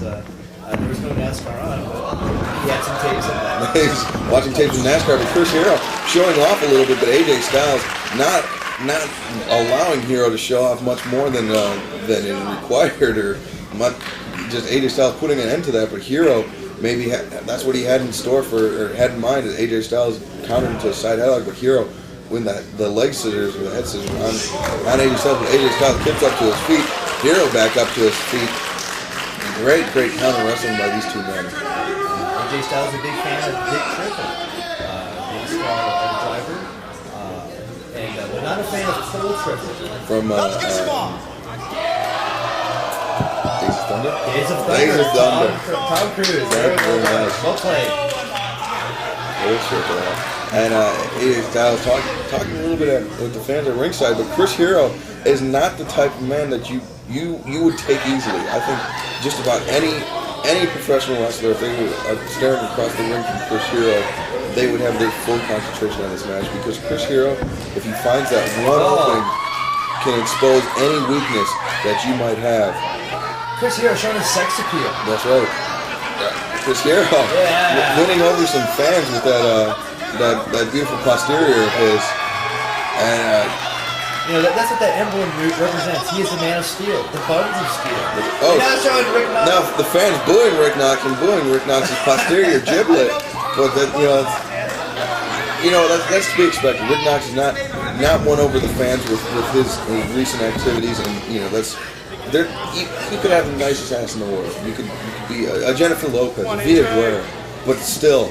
If you were to count a man out for being on the top rope, for longer than 5 seconds, they would still get booed. I would have to agree, and much like the PWG wrestlers coming, Rick Knox also 1,000 Hindu squats. Every day, before breakfast and after dinner. So that's 2,000 Hindus every day. A daily regimen of 2,000 squats. He does the whole protein shake and then the Hindu squat chaser. If Rick Knox were to drop a leg on you, it would destroy your face. Because literally, from the waist down, Rick Knox is just like he's like the Bionic Man, except somehow his muscles have become as hard as steel. He has 500 pounds of condensed rock muscle below the waist. And imagine having to walk around with that every day. And doing 2,000 Hindu squats every day. Just to keep up that. I think Chris Hero dropped his contact. Nobody moved. AJ Styles just threw out Chris Hero's contact. Wow. Unbelievable. AJ Styles makes so much money that he actually can throw out his prescription contact. No, that's Chris Hero's contact. AJ Styles threw out Chris Hero's contact lens, and now Chris Hero is fighting at 50% visibility. Wow! It's like Chris Hero's wrestling this match in a driving rain. Well, that's why he's going over to the side like that. And now Hero, though, bridging up, perhaps wrestling on instinct. A lot of people said that the greats like Stan Hansen or Arn Anderson were virtually blind in their matches, but look what careers those men had. That's true. And so Chris Hero maybe will end up taking a page out of their book and taking away the X Division Championship from AJ Styles with a very, very limited visibility. That's right. There has been like a Zach Gowen who had a physical deformity, but still was able to wrestle. Deformity. If the man does not have a leg, is that a deformity? Well, I think deformity implies that he's active. I think Zach Gowen was.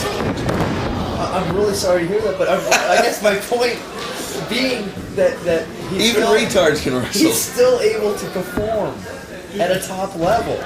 Chris Hero now, of course, Visually not able to Visually impaired, forced to maintain his same level of wrestling ability, even though he is fighting at 50% visibility. I think that's pretty nice. I'm trying to get out of this as cleanly as I can, and without making as few enemies as possible. But I just keep digging the hole for you. I apologize to nobody. Thank you. Chris Hero making no apologies, and now AJ Styles is in the hammerlock and really winding it in, right? And Chris Hero looking for the escape. And just let me put on my color commentary hat. How necessary is perfect vision in a wrestling match? If you wrestle the style of Chris Hero, where you're very close to your opponent and you're doing a lot of holds and joint work and top wrist lock maneuvers like that, basically all you need to know is that you have your opponent's arm. You don't need to see where I guess you need to see how close to the ropes he is, but I mean, other than that, I can't imagine that Chris Hero could wrestle and perhaps be victorious in some matches were he blindfolded. Let me throw this question back to you. As a mass wrestler, how important is peripheral vision? I pay the price for having poor peripheral vision sometimes. All right. It's something that I wish I had at all times, but unfortunately, due to the mask, due to the no field of vision, it's just not an option. Basically, anything below straight ahead of me, I cannot see. So if my pants were on fire, I wouldn't know. I'd have to tell you. Yeah. But I think that illustrates my point that I'm making. I think that vision is essential. You can have a body part. So are you saying that's why I lose so many matches? I'm not. No, you're taking it too personally. Chris Hero trying to flip over AJ Styles, but AJ Styles with that side headlock, he's got it. That vice-like grip of AJ Styles. Hero trying to flip up and over, but Styles not allowing him to, preventing it, as Chris Hero now working up to a vertical base in a different strategy, firing in those shots to the midsection of AJ Styles, backing off the ropes, shoulder tackle, takes Styles down. And now Hero off the ropes again. AJ Styles drops flat, Chris Hero goes to drop an elbow, but AJ Styles, a standoff between the two men. Chris Hero a bit disappointed in himself that AJ Styles knew that the elbow drop was coming and ended up getting the better of, well, not quite the better of him, but bringing this match back to an even level or even playing field, where had Chris Hero dropped that elbow, he would clearly be in the advantage. And Chris Hero really seems to be really tentative at this point. And AJ Styles really playing it very safe and not trying to like get close to Chris Hero. But they say that in a fight, you never know what a fighter's like. And here fight, they get close to you, you fight. And they get close to you, they choke you out. Wow. Damn. Is that? Are you trying to say that Chris Hero's a murderer? Chris Hero has not murdered yet, but well, he's got it in him. He's got the eyes and the heart of a murderer. And now AJ Styles, after 2 consecutive body slams, takes Hero over into the arm drag, and now going to work on the left arm of Chris Hero, and that's a great strategy by AJ Styles. I mean, AJ Styles, a much better wrestler than myself. I will admit it. Better than myself. Better than us combined, I'm sure. But this is no place for matches. No. But a very sound strategy by AJ Styles, going to work on Chris Hero's arm, preventing him from getting in those technical wrestling holds as effectively as he would like, perhaps preventing him from getting the cravat applied. Oh, Chris Hero getting his feet up onto the top rope. A tremendous display of agility by Chris Hero. Fan at ringside offering AJ Styles some water, but AJ Styles not accepting. That's the type of athlete he is. He doesn't need water. If he were to run a 60-mile marathon, AJ Styles would be slapping water out of the hands of people at roadside trying to offer water to the runners. I remember him kicking and actually punching someone giving water. He was actually running it was a half marathon, but he wasn't going to take it anyway. But and AJ Styles, I believe, actually won one marathon by giving another competitor a Styles clash across the finish line. Excuse me. Oh my God! Wow. He kicked Chris Hero so hard it forced me to sneeze. kicked the snot right out of you. Indeed, he did.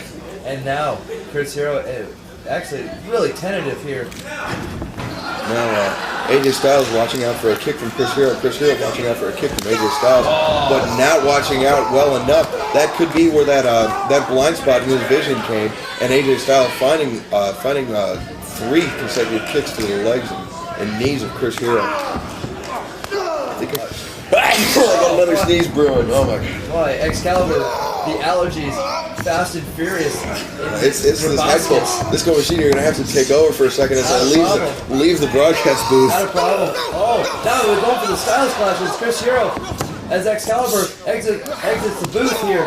Some kicks by now AJ Styles wrapping Chris Hero.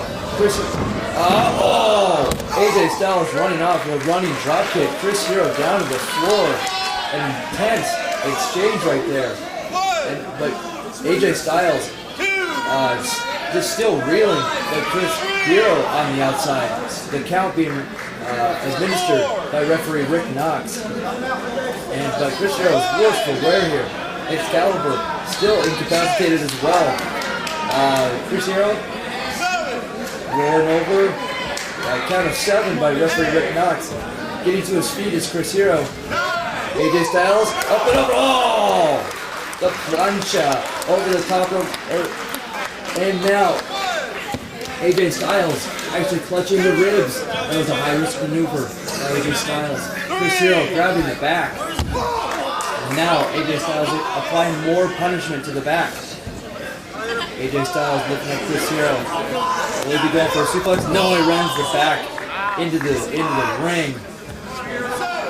Obviously, I've missed a lot this coming as when I left off, these 2 men were in the ring, and now they're outside. Back in the ring now. But I'm sure that I missed some very important action on the outside of the ring. That's right. It just a running drop kick by AJ Styles. Pull over Pescado.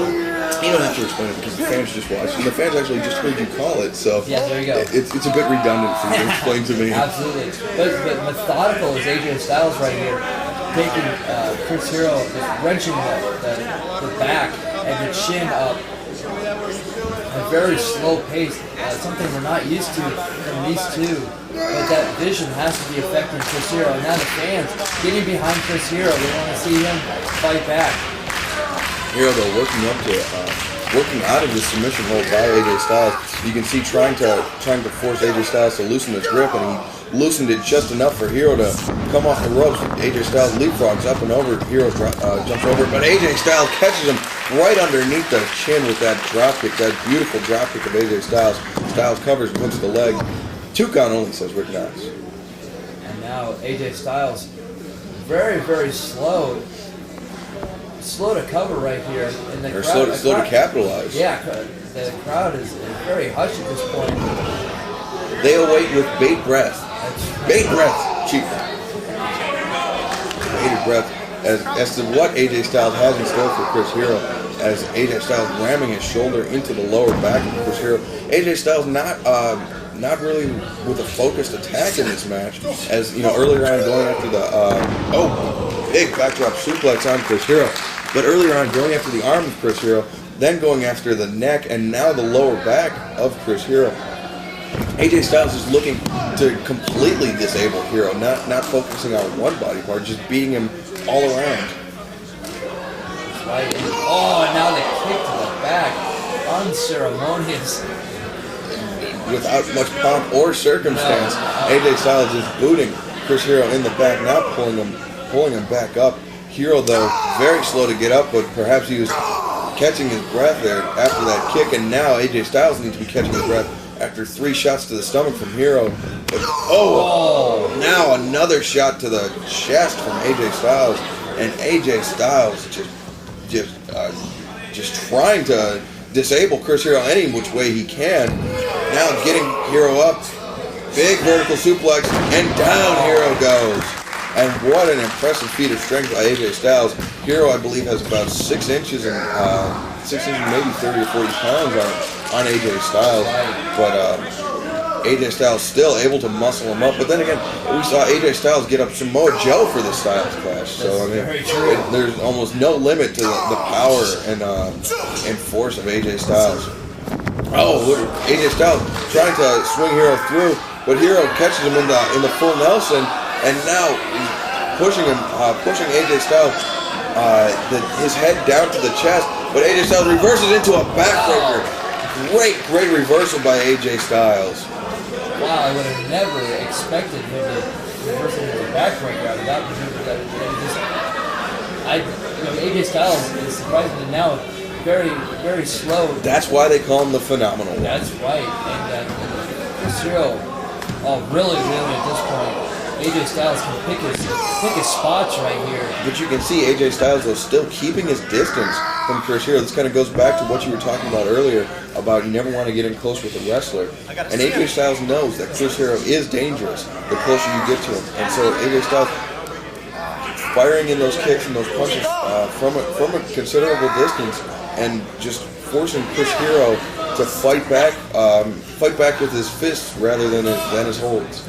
That's right, and now a very interesting maneuver here, wrenching that neck. I'm not sure I've ever seen someone not wrap around the whole arm around the chin lock, but he actually has it on one side. Well, AJ Styles was using his elbow to hold the other side in place, and now uses that same elbow to drill Chris Hero in the back with 2 consecutive shots. A third shot, a clubbering blow from AJ Styles. He's gone to clubbering. It's broken down. He's gone to clubbering. I hope that we do not see any blunder involved in this match. Now, Chris Hero going for the big right hand, but AJ Styles sweeps out the leg. Now getting Hero up for the Styles Clash, and now Hero's shoulders down to the mat. 2 count only, but now AJ Styles. He's on the fireman's carry, and now Hero slams him down hard as AJ Styles, you can see, just grimacing with pain as Chris Hero puts him down hard in the center of the ring. Wow. I thought he was going to go for a Death Valley Driver type maneuver. Just flung him right over, and AJ Styles is really feeling that one. Now Chris Hero, it looks like Chris Hero, he's got his game face back on. Right.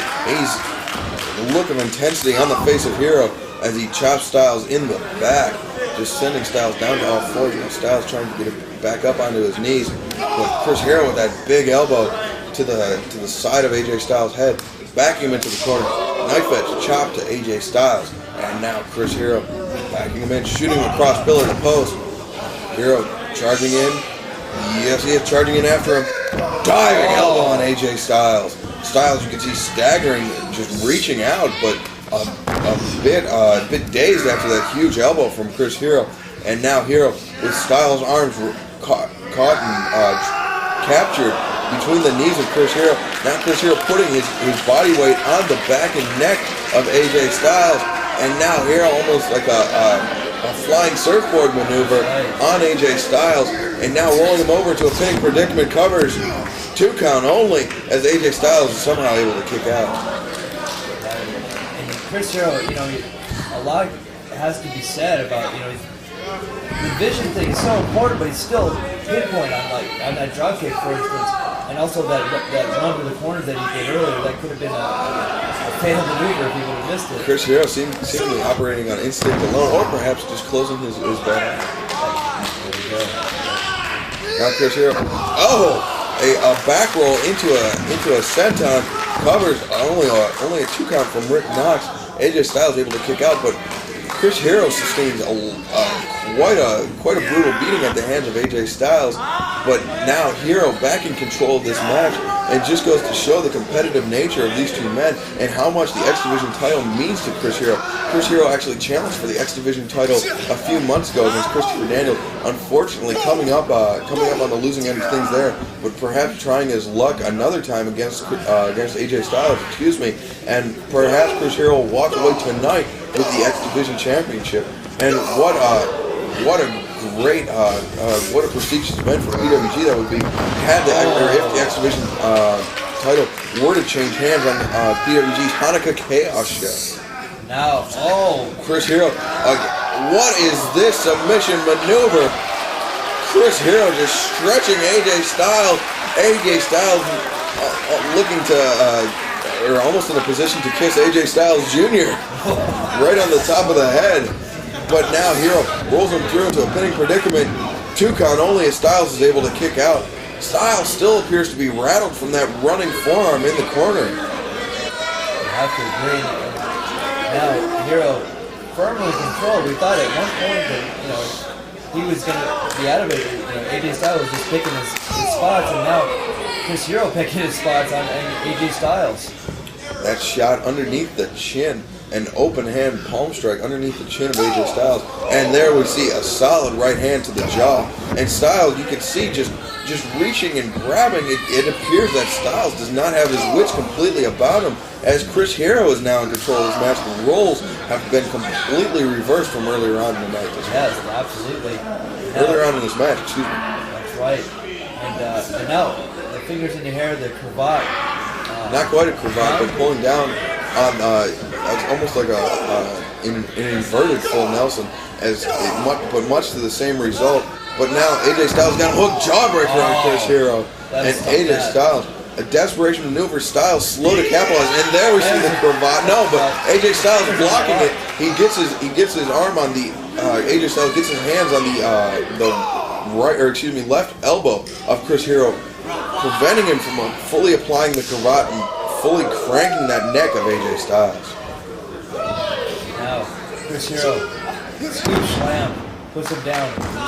He's going to go to the top. This could be the highest risk maneuver so far for Chris Hero. Hero ascending to the top rope. Styles down, going for the foot stop, comes up with nothing as Styles ducks under the Yakuza kick.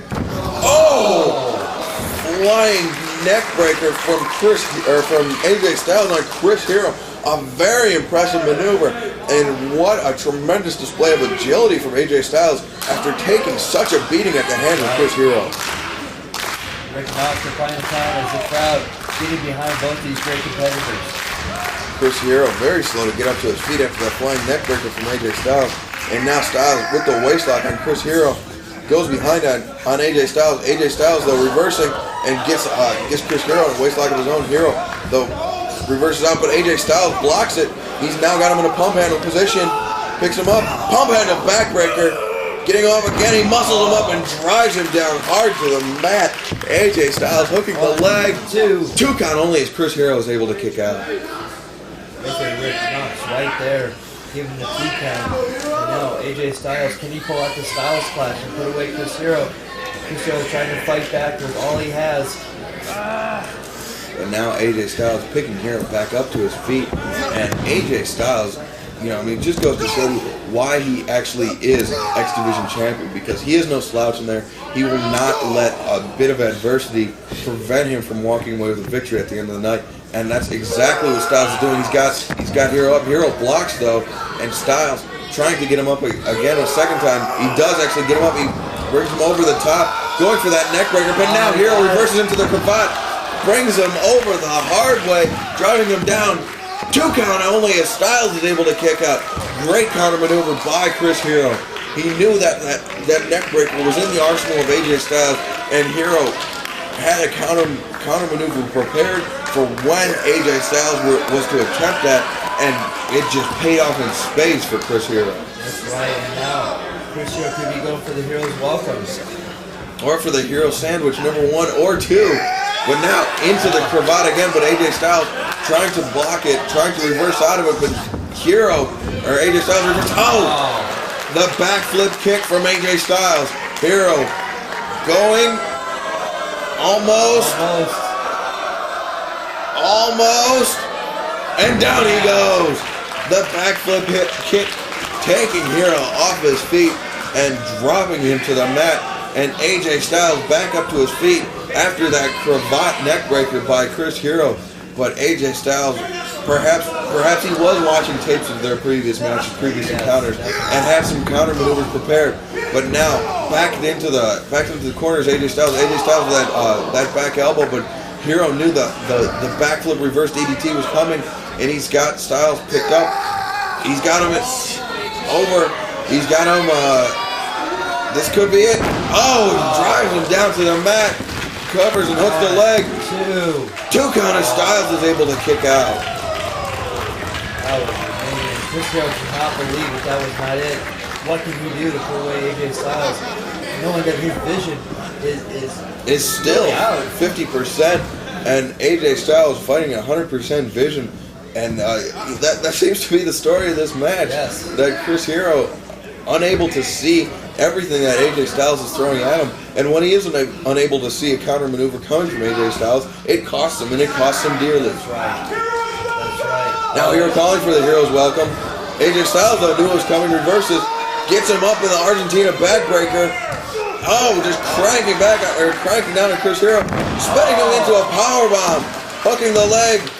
2 count as Chris Hero kicks out, almost kicking Rick Knox right in the face as Chris Hero kicks out. Wow. And this crowd does not know which way to lean. Very appreciative of the efforts of both men. And unlike the previous match with Kevin Steen and Joey Ryan, where the fans were firmly behind Kevin Steen, the fans split 50-50 here in this match as AJ Styles is back in control of things. Chris Hero very slow to get back up to his feet. AJ Styles taking up that right elbow pad, going for that discus lariat, but Chris Hero reverses. The schoolboy reverses into it. He's got him hooked up, but he kicks out, AJ Styles does, and now, it's a chop to the chest of Hero. Hero with a chop to the chest of Styles. These two men trading shots, and now another schoolboy. 1, 2, but AJ Styles reverses. 1, 2, 3. That is it. AJ Styles, a great reversal on Chris Hero, coming away with a huge victory and retaining the TNA X Division Championship.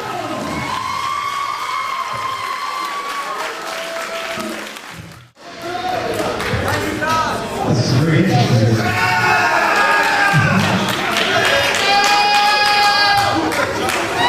Hello, everybody.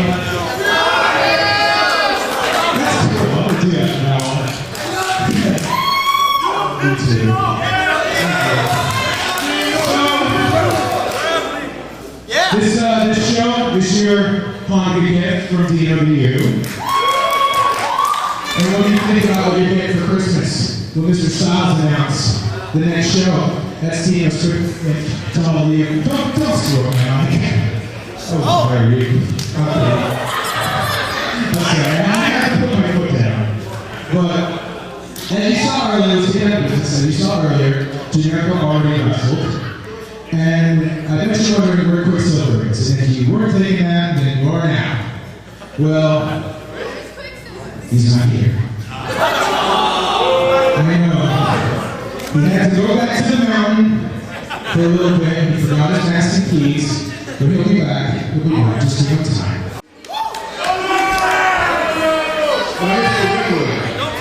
What is the strength of the music hit? We didn't come immediately through the curtain. We, as well, know a little bit about showmanship. Which none of you seem to appreciate. However, when Dino Linwood does it, you guys love it. But that's not my point.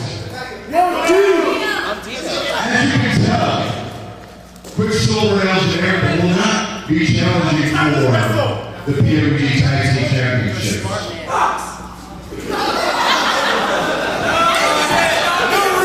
And that puts me on a very serious line of thinking. Because when I look at PWG and I look at the officiating here, I see a defect. When I turn on PWG television, it's on channel I don't tune in to Knox News or fair and balanced referee. Last month, Rick Knox proved himself susceptible to bribes and allowing outside interference, which ended up costing us the PWG Tag Team titles. Tonight, Rick Knox allowed Kevin Steen to lose the PWG Championship.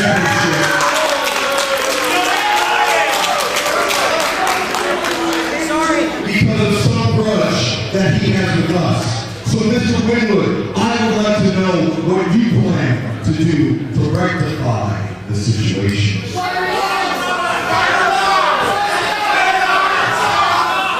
Now, people, I am not going to fire Knox. Hey,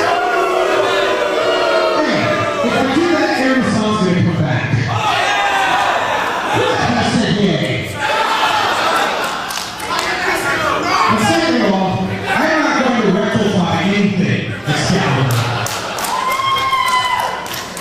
as far as brides go, you two are the ones who bribed them in the first place. That's all happened to backfire. So what is it that you're here asking for? You want a shot at the titles or something? That would be nice. Let me go, people. Joey Ronin already got the heavyweight title. Do you really want these guys to get the tag titles?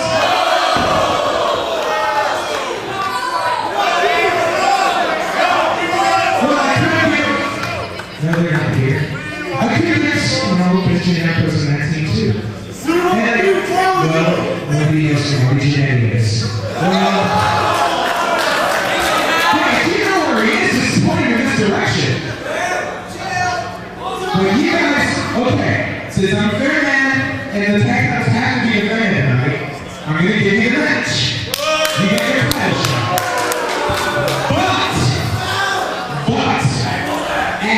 But, everything. If you lose tonight, I'm gonna need some reverb on this. You get another shot for 6 months.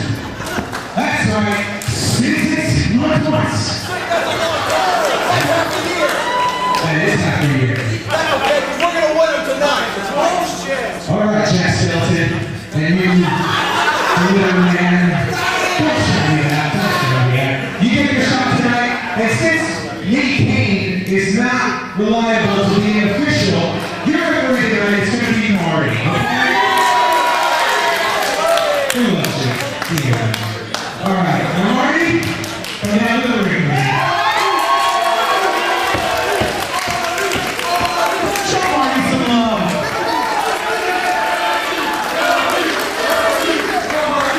Good luck, ladies.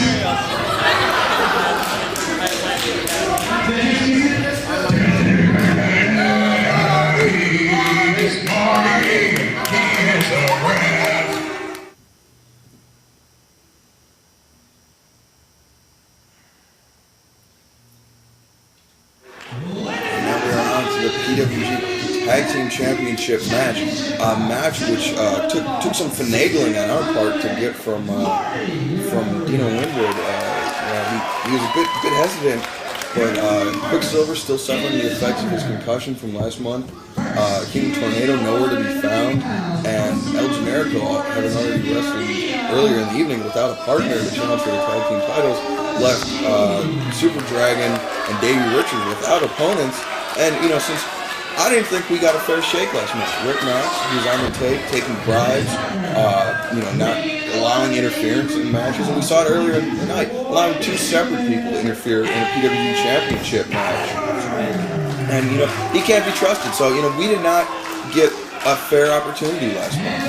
And so, I think this is our chance to shine.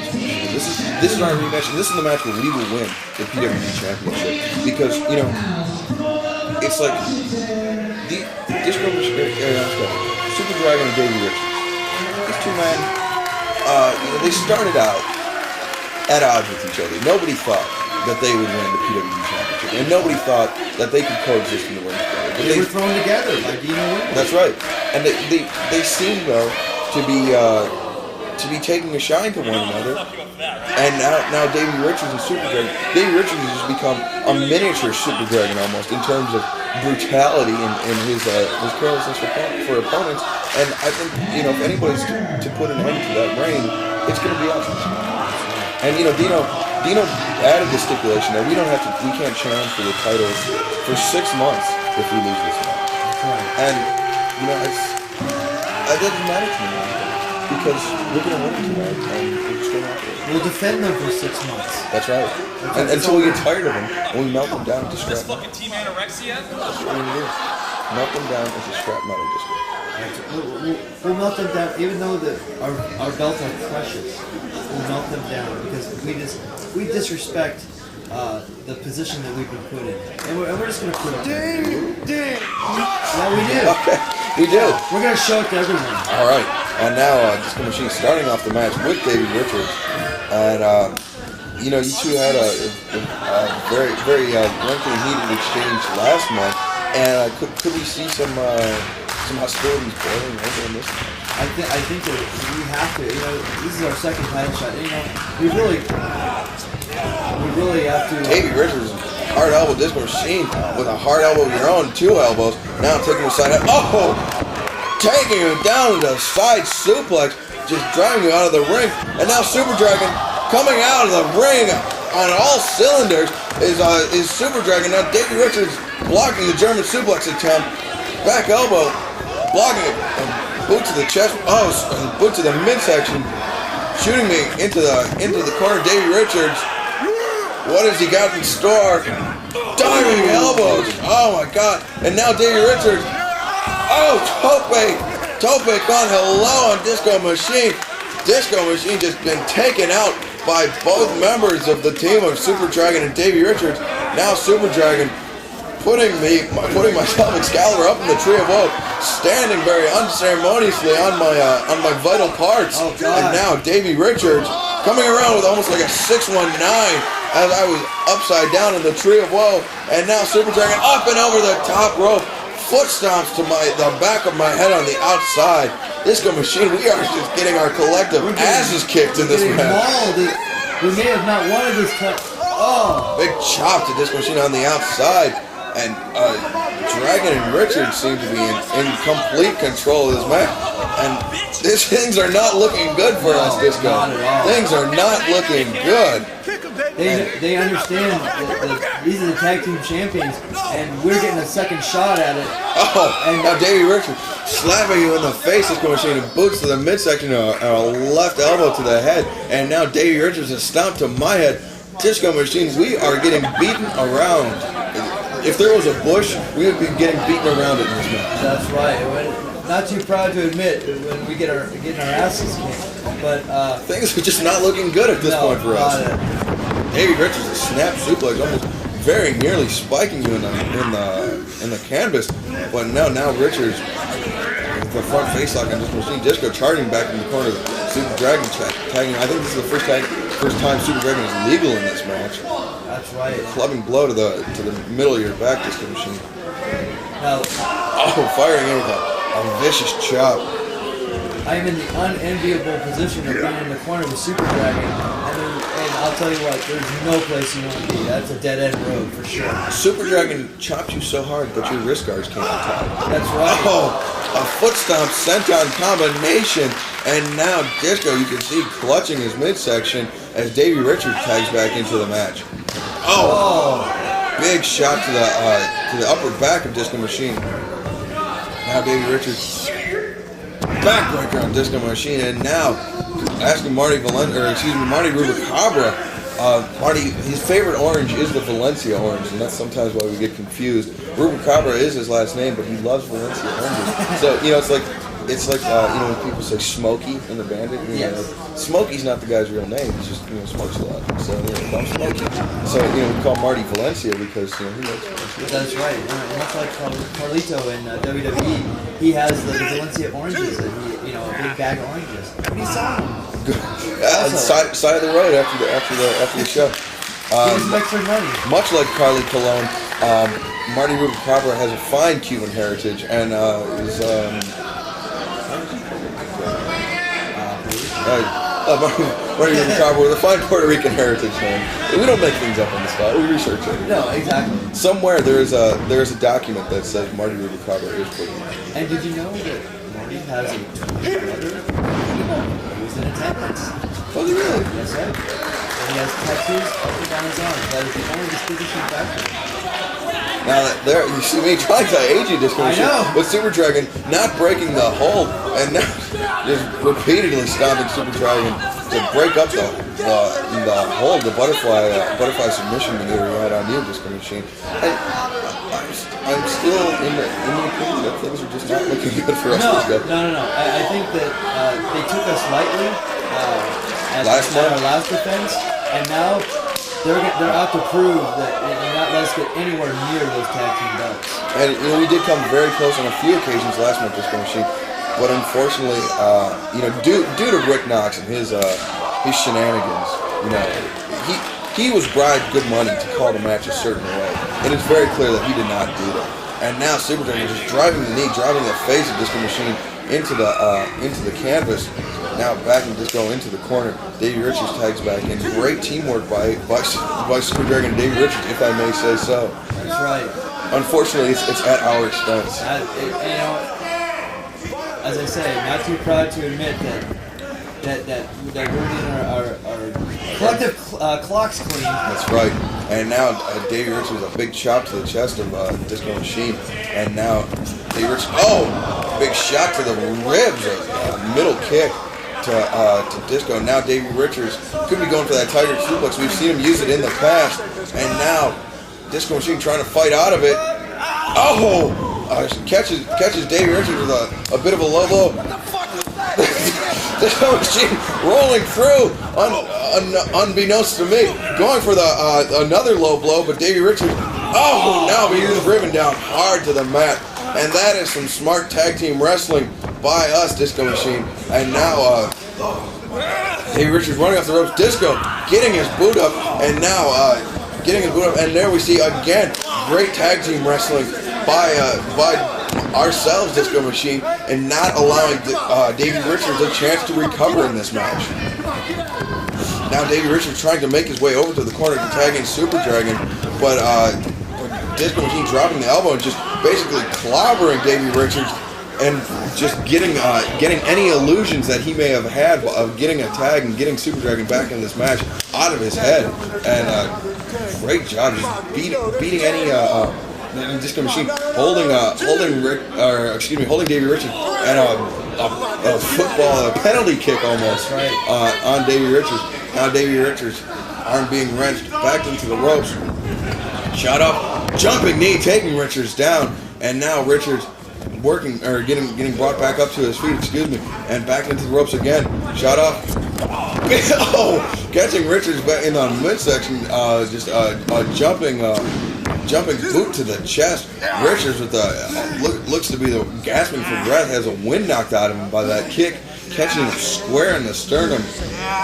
Now trying to cut off the oxygen flow, the blood flow, because as we know, headlocks they're not chokes, they're headlocks. That's right. And Davey Richards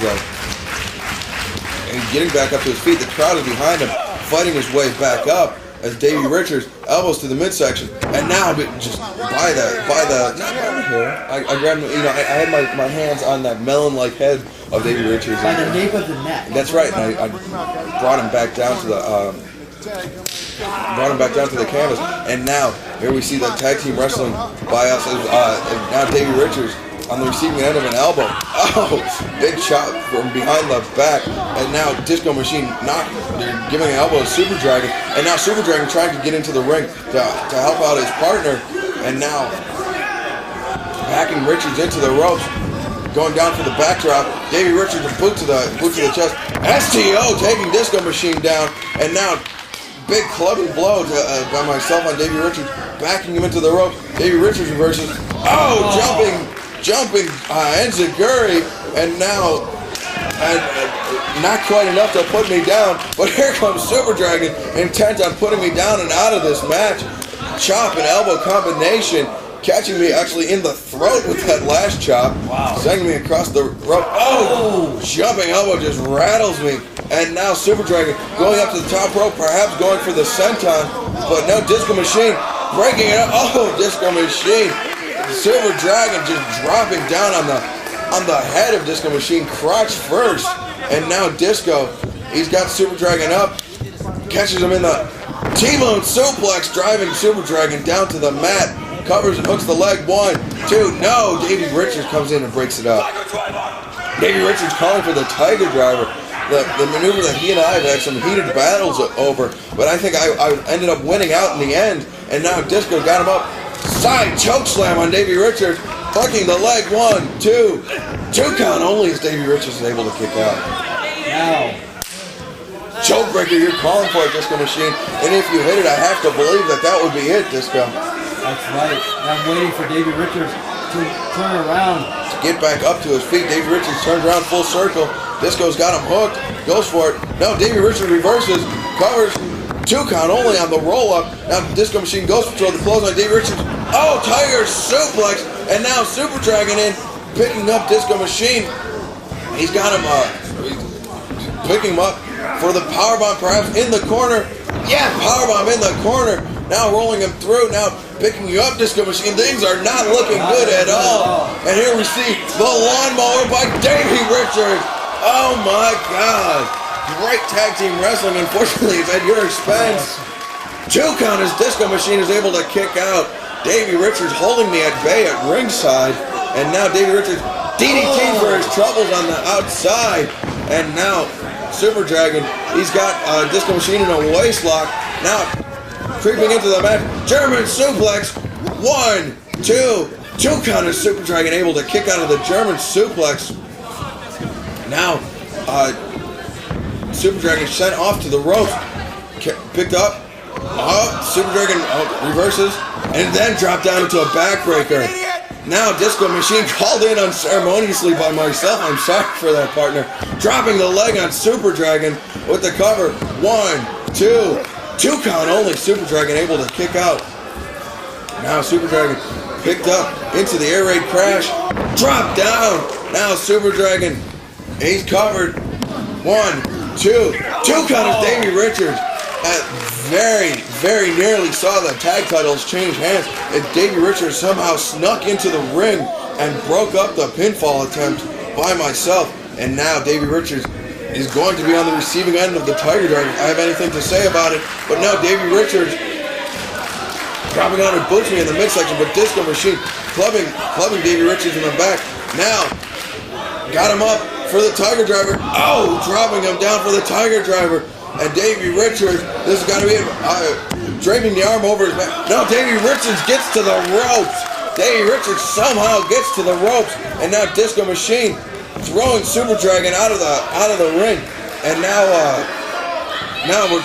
what is it? Disco Machine? I'm calling for it. We're gonna hit him with it. This has got to be it, Disco. This might be it. The Spike Tiger Driver, the most vicious of all Tiger Drivers. We've got him up. Oh! Davey Richards is spiked down. This has got to be it, Disco. Slow cover, but we're still holding him. Now Kevin Steen. Kevin Steen is just clubbing Super Dragon, but he threw you out of the ring for it. And now what is it?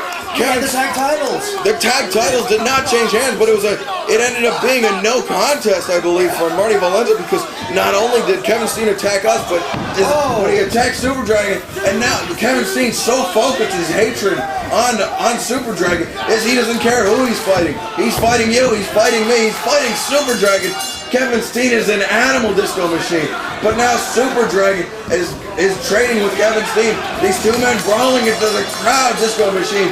Marty Valenza calling for assistance from the back, or Marty Rubricabra, excuse me, Marty Valencia Oranges. And now Kevin Steen and Super Dragon just brawling into the crowd. El Generico's come out to try TJ Perkins, Zokre, Nemesis, and Chris Hero. Alex Koslov, these men who were on opposing sides earlier in the night are now trying to unite. And now El Generico blocking a throw chair, and Kevin Steen throwing a right hand, and pandemonium is broken loose, Disco Machine. I can't even call what's happening, but this is bedlam here in the Sweatbox.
disturbing the guerrilla warfare of all fucking time.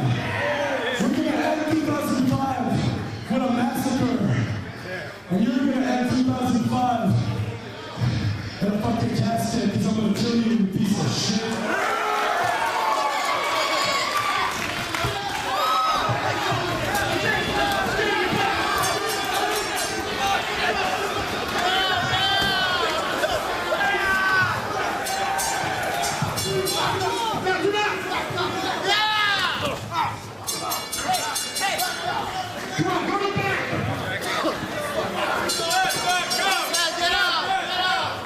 Come on, Steen, go to back. Come on. Come on. Come on. No. Get him. What else? The best ball line ever. Come on, Steen, go to back. It's over.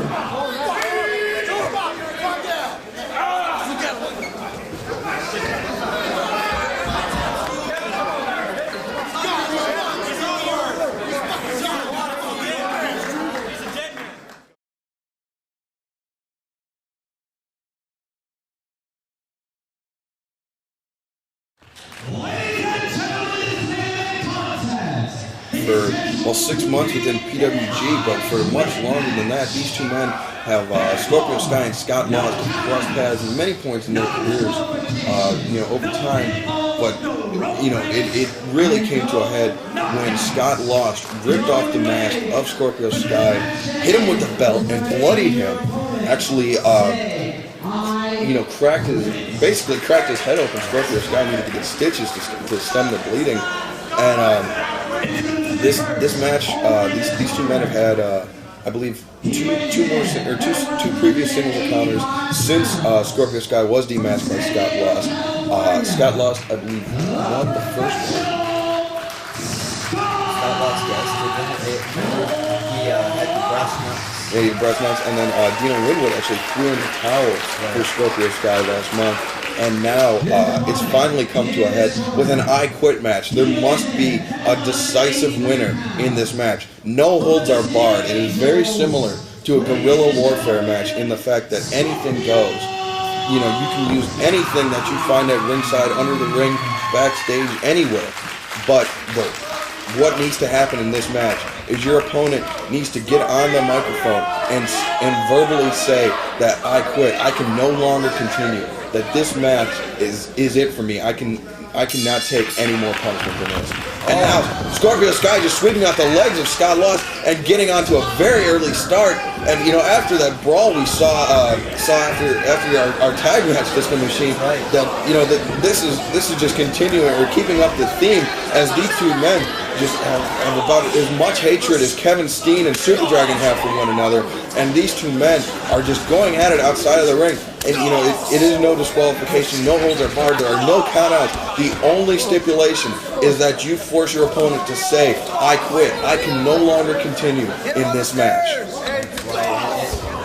A lot of pride on the line, a lot of anger just between these two men. Just the hatred, these two men, competitors for so long, and it's just come to a head right here in an I Quit match.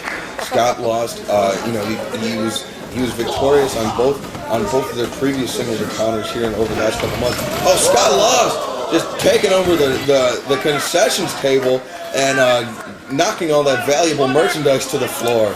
They owe us at least like $15 right there, so we'll be taking that out of the pay. Scott Lost but they don't care again much about being driven.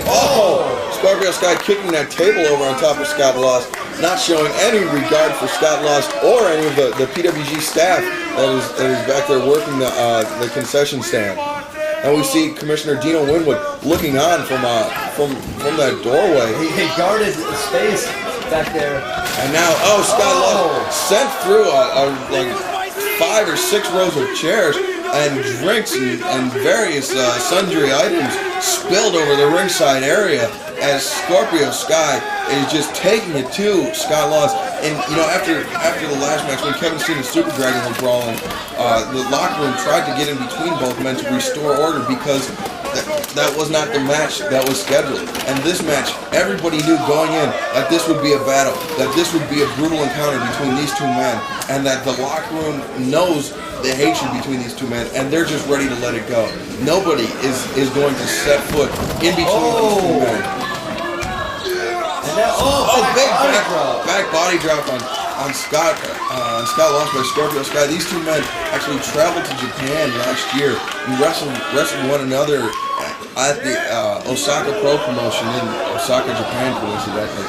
And I think that's where this rivalry actually started, because these two men, at the time, not really friends, not really enemies, just acquaintances, got the opportunity to go to Japan. They took that opportunity, and over time you travel with somebody for long enough. I believe they were together for a 3 or 4 week period, and you travel with somebody long enough, things can get on your nerves, and that's exactly what happened there.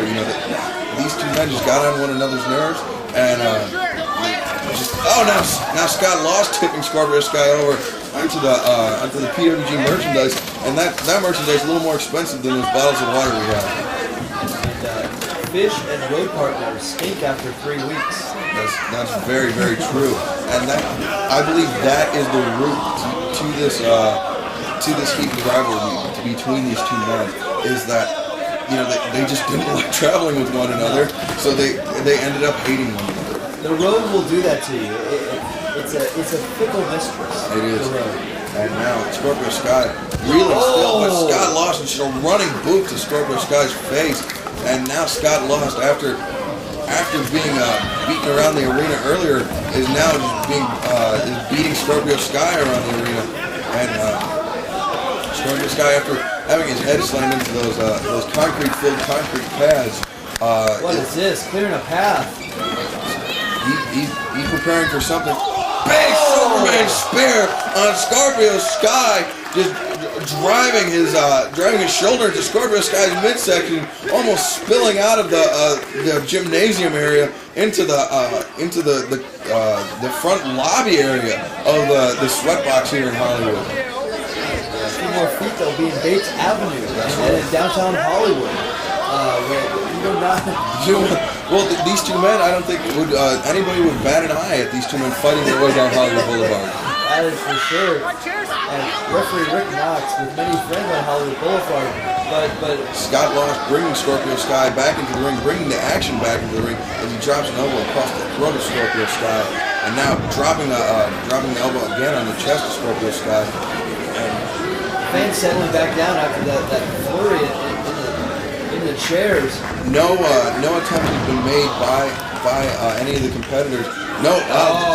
By instinct alone, Scott lost going for the pinfall attempt, but Rick Knox telling him that Rick Knox actually went down to count the pinfall, but that again was by instinct alone. But then realizing that this isn't I Quit match, and that there has to be a winner now, Scott lost the first time in this match, cranking back on Scorpio Sky's neck, asking him if he quits, and now Scorpio Sky saying no. And I know both of these men. I've wrestled both of these men. It is going to take more than that to force Scorpio Sky to quit. And Scorpio Sky is so proud, so I guess stubborn after what the battle between him and Scott lost, that it's going to take much more than this to put away Scorpio Sky. He's not going to go down lightly, this machine. Not at all. And after losing 2 consecutive matches to Scott Loss, his mortal enemy at this point, there's no way that he's going to give up, and it's going to take a little bit more than a stomp to the face to make him quit.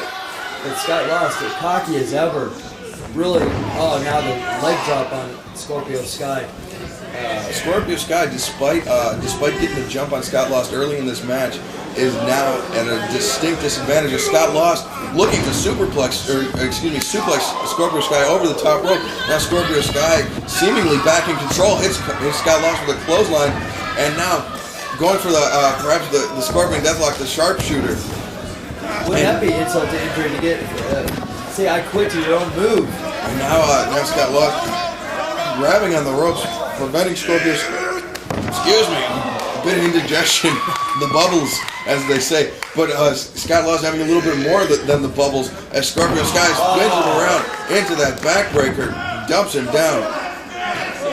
now Scorpio Sky a bit slow to capitalize on things, but after taking that Superman spear on the outside, and now what is this? Scorpio Sky just stretching Scott Lost. He's cranking back the neck and the legs, almost splitting the legs of Scott Lost, and cranking the arms and the neck. This is truly the 3-in-1 Disco Machine. Absolutely. The Mexican stretch by Scorpio Sky and Scott Lost. And Scorpio Sky getting that, but having to break it up now. The stomp to the back of Scott Lost.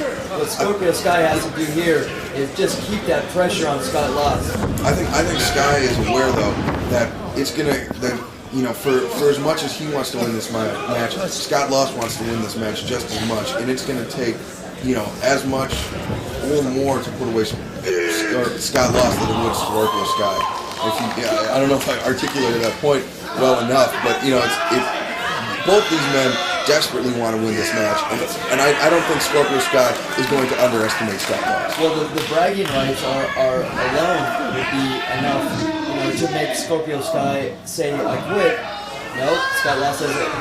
But can you imagine in 3 consecutive matches getting almost every type of you got a submission victory, you got Winwood to throw in the towel, and then to say I quit. What a trifecta! Well, I think the reason this match came about was because Scorpio Sky definitely felt that he was not fairly beaten by Scott Lost. Scorpio Sky is the kind of man that can admit when somebody has gotten the better of him. And Scott Lost in their first singles encounter hit Scorpio Sky, ripped the brass knuckles, and then applied the submission hold. Scorpio Sky unable to continue after being struck in the head with those brass knuckles. And then last month, Dino Winwood basically giving up the match for Scorpio Sky in favor of Scott Lost, and that's why this match came about. Because no matter what happens, no matter what interference there is, it is up to the individual to say that I cannot continue. That's right. And Scott Lost trying to be defiant and would say no, actually giving Scorpio Sky the finger, but Sky working that finger says I'll break that finger, and now really taking the arm to the post. Around that ring post, you can see there's that steel carrying cable on the side of the ring post, and not giving it a completely round surface, and just the tendons in the forearm of Scott Lost have got to be bruised and straining just shortly after having his arm rammed into that post by Scorpio Sky. And we saw that theme earlier in the Joey Ryan Kevin Steen match where Joey worked the arm exclusively. Using the ring post too as advantage. No, but Scorpio Sky going for the big stinger splash in the corner, but Scott Lost catching him in the Northern Light suplex, rolling through. Not a high impact maneuver, but enough to stun Scorpio Sky. Going for the sharpshooter, but Scorpio Sky reversing out of it and then boots Scott Lost booting Scorpio Sky in the side of the head, and Scott Lost back in control of this match. And now Scott Lost looking for anything at this point to force Scorpio Sky to give up. Going for the spear once again, but Sky gets both of his knees up and prevents Scott Lost from having that spear find its home.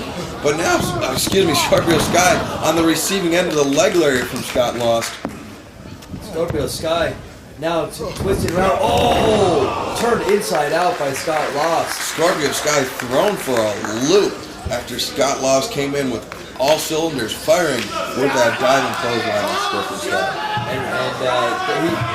He's actually on the outside right now. I thought he was going to draw some fans. He's looking for some plunder, Disco Machine. Some plunder. He's got that chair. We saw that chair. I don't know if it's that exact chair. We saw a chair come into play in the Joey Ryan Kevin Steen match when Chris Bosh, Scott Lost's tag partner, struck Joey Ryan in the back of the head with a chair. But fans thought that would be it. But Super Dragon came into the match and gave Kevin Steen 2 consecutive Psycho Drivers, then pulled Joey Ryan on top of Kevin Steen, all in order to cost Kevin Steen the PWG Championship. And Scott Lost putting that chair in the corner, gonna whip Scorpio Sky into it. But Sky up and over. Scott Lost versus ducks under the clothesline attempt. Scorpio Sky goes behind. Now rolling back to great Lee's German suplex by Scorpio Sky. Scott Lost looking for the O'Connor roll, which Scorpio Sky one step ahead of him, just release German suplexes Scott Lost onto the back of his head. Scott Lost thrown for a loop and turned inside out, like you said earlier, Disco Machine. Absolutely. Now Sky getting to his feet. Referee Rick Knox right there asking Sky. Actually, I don't know what he'll be asking Sky, because all he has to do is ask the person, I quit. Now Sky going for modified STF. A variation of the STF, as Tony Schiavone would say. Sky Lost not ready to give up at this point.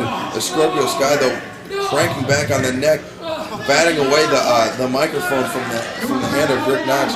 And now Knox asking again, Scott Lost if he wants to give up. Scorpio Sky, though, still has the submission maneuver cinched in on Scott Lost now, breaking up, seeing that Scott Lost wasn't going to give up at that point, and that it's going to take more than that to put away Scott Lost. And Scorpio Sky may be getting a little bit frustrated that Scott Lost isn't giving up. Now Sky has Scott Lost back in the corner. Reversal. Scorpio Sky puts on the brakes. Scott Lost goes for the Superman spear, but Scorpio Sky leapfrogs over, and Scott Lost lands head first, or drives himself head first into that propped up chair in the corner. And a very, very series of unfortunate events for Scorpio Sky. And now Scott Lost cranking back on the neck of Scott Lost. Scott Lost doesn't look like he's ready to give up yet, but Scorpio Sky is still cranking back. And now Sky bridging up, and now Scott Lost gets his foot on the bottom rope. But I'm not sure that's a legal break in this match, because it's no disqualification, no holds barred. Now Sky reversing out of it, driving some knees into the head of Scorpio Sky. A great reversal, I guess. If you're not going to get the ropes to break it, you can use your knee to break it. Now Scorpio Sky gets him up in the fireman's carry into the swinging face buster, excuse me. And now Scorpio Sky going to the outside of the ring, getting the plunder. He's got the plunder, throwing the chair back into the ring. Scorpio Sky rolling back in, and now what does he have in store for Scott Lost? A steel chair is not a very familiar object for Scorpio Sky, but shows Scott Lost that he is proficient in using it with that hard blow to the back. Something that would normally be a disqualification in a match, but now not in this match. No holds are barred. Anything goes. Anything to force your opponent to quit the match. And now another shot to the back of Scott Lost, as Scorpio Sky in firm control of this match. And now Scott Lost's back has got to be feeling the effects of 2 consecutive chair shots. Disco Machine. Absolutely. And before, the Superman spear into the chair. But now the chair to the back. Yeah, before that, things seem to be going Scott Lost's way, but now tides have changed, Disco. And now, what will Sky do with that chair? Oh, jeez. No! Onto the throat of Scott Lost. Scott Lost, you can see coughing and convulsing after his windpipe was nearly crushed by Scorpio Sky as he drove him throat first onto that chair. Scott Lost is trying to get anywhere but the ring right now. But in this type of match, you don't have to be in the ring to quit. You can quit anywhere. But Scott Lost throwing that desperation super kick, taking Sky off of his feet and giving him a moment to recover, a moment to catch his breath after very nearly having his windpipe crushed by Scorpio Sky. Scott Lost now whipping Sky back into the middle of the ring, going for the pin. That's such an instinct for any wrestler. You try to go for pins, but this is not that type of match. An I quit match, you have to make your opponent give up. Say, I quit with a submission move, or remember, no holds barred. He could put that chair right against his throat and make him quit as well.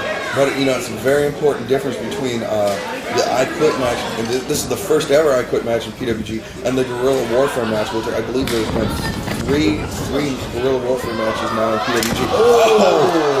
The backbreaker onto the set-up steel chair, and now Scott Lost perhaps going for the sharpshooter. We saw him try it, I believe. Going for the Boston Crab on Scorpio Sky after the backbreaker. But it's a very important difference between this match and a Guerrilla Warfare match. Your opponent must say that he gives up. In a Guerrilla Warfare match, you can win by pinfall or submission. But in this match, you must win by your opponent giving up and quitting the match. That's right. And he said, Scorpio Sky says no. Not ready to give up yet. And it just goes to show the heart that Scorpio Sky has to not give up in this match. And this is so much different. Scott Lost has reached under the ring and found a steel chain and throwing it back into the ring. Scott Lost is willing to go any length to force Scorpio Sky to give up. Now Scott Lost whipping Scorpio Sky. Oh my God, this is brutal, Disco Machine. Just whipping him on the back with that steel chain again. He's whipping him on the back. I think this. Fourth time. This is the first time I think the steel chain has been invoked in PWG, but Scott Lost using it to great effect as he's now tying up Scorpio Sky around his throat and choking him. He's wrapping it around his throat twice around.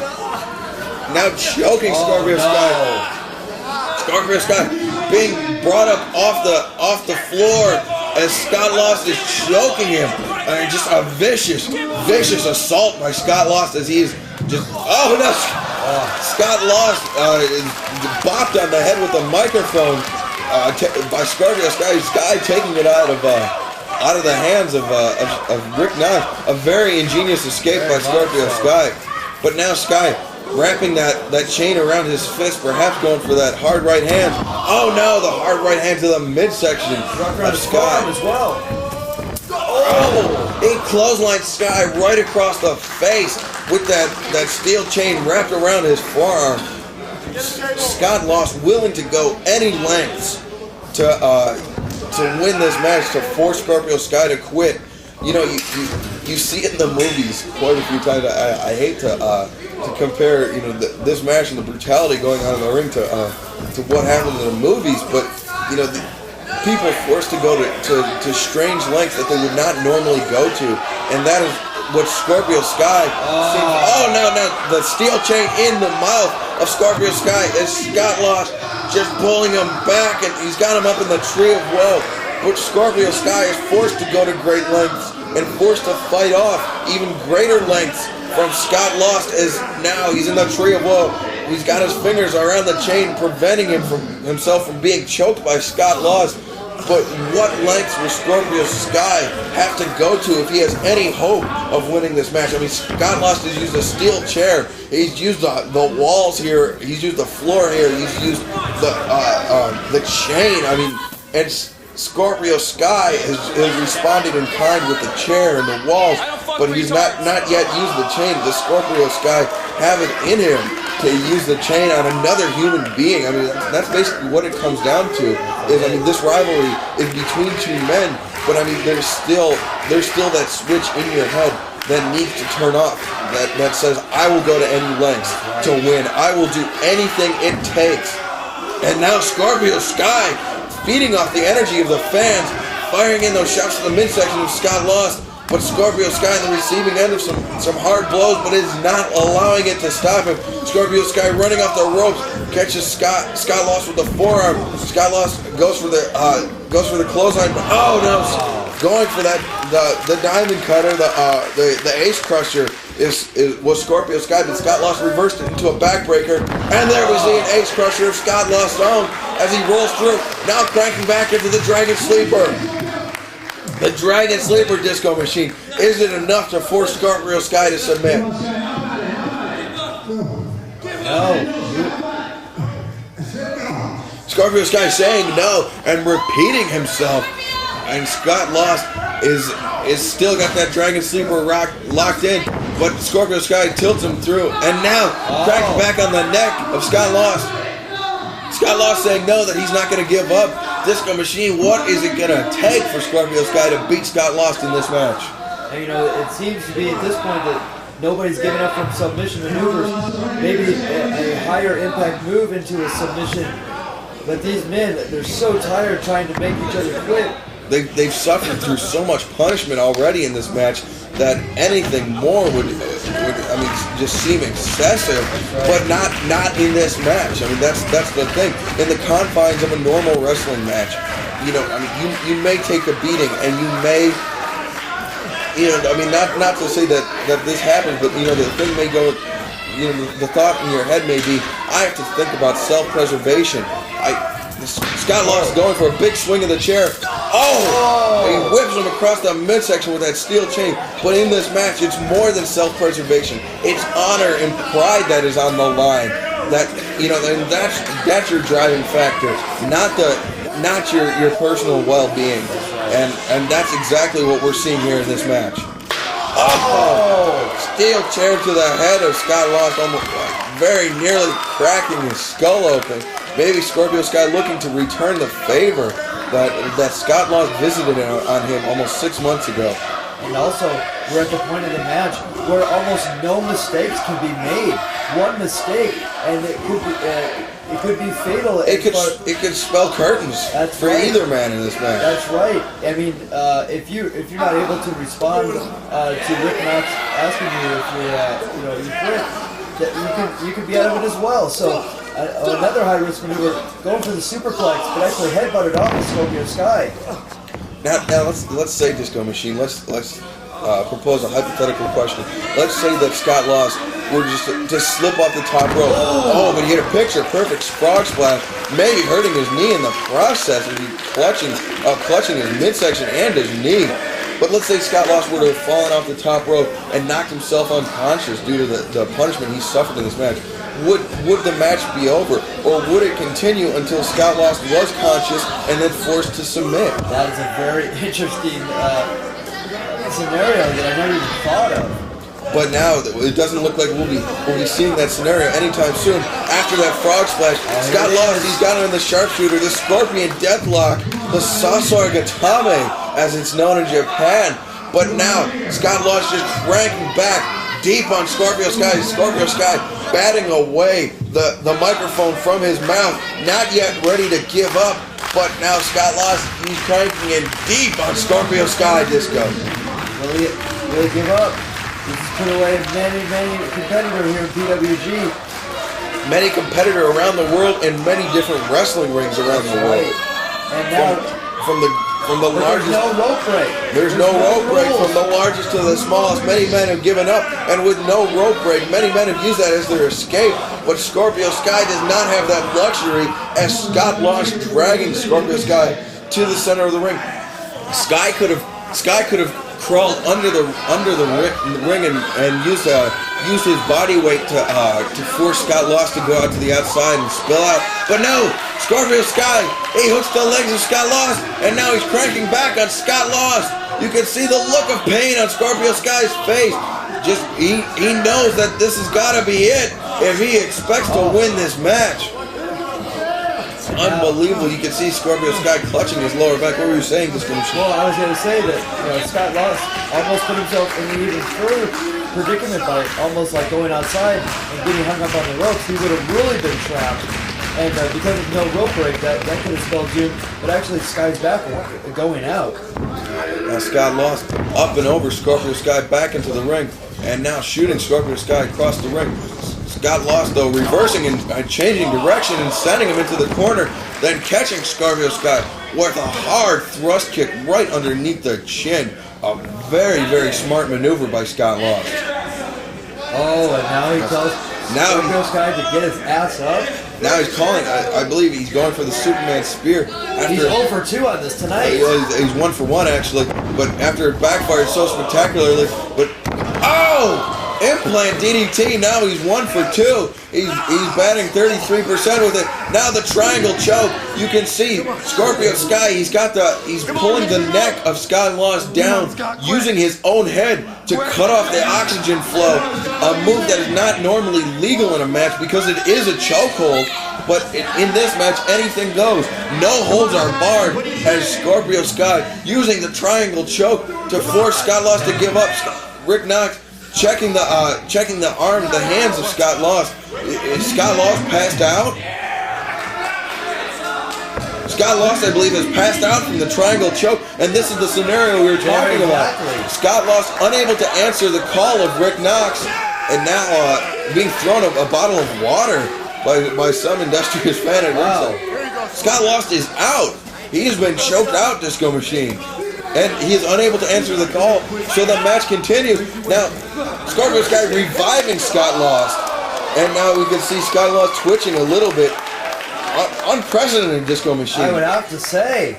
Scott Lost just was choked out in a no holds barred contest. That is generally the end of the match when your opponent cannot answer the referee's call. But in this match, they have to submit. They have to say they can no longer continue. They cannot use the excuse of passing out as a way to say they lost the match. And that's actually the way that Scorpio Sky lost their first encounter. He was hit in the head with the brass knuckles, and I believe Scorpio Sky on the other side of the ring, maybe readying a table. We've not seen a table used in quite some time here in PWG, but I guess it's when the occasion calls for it.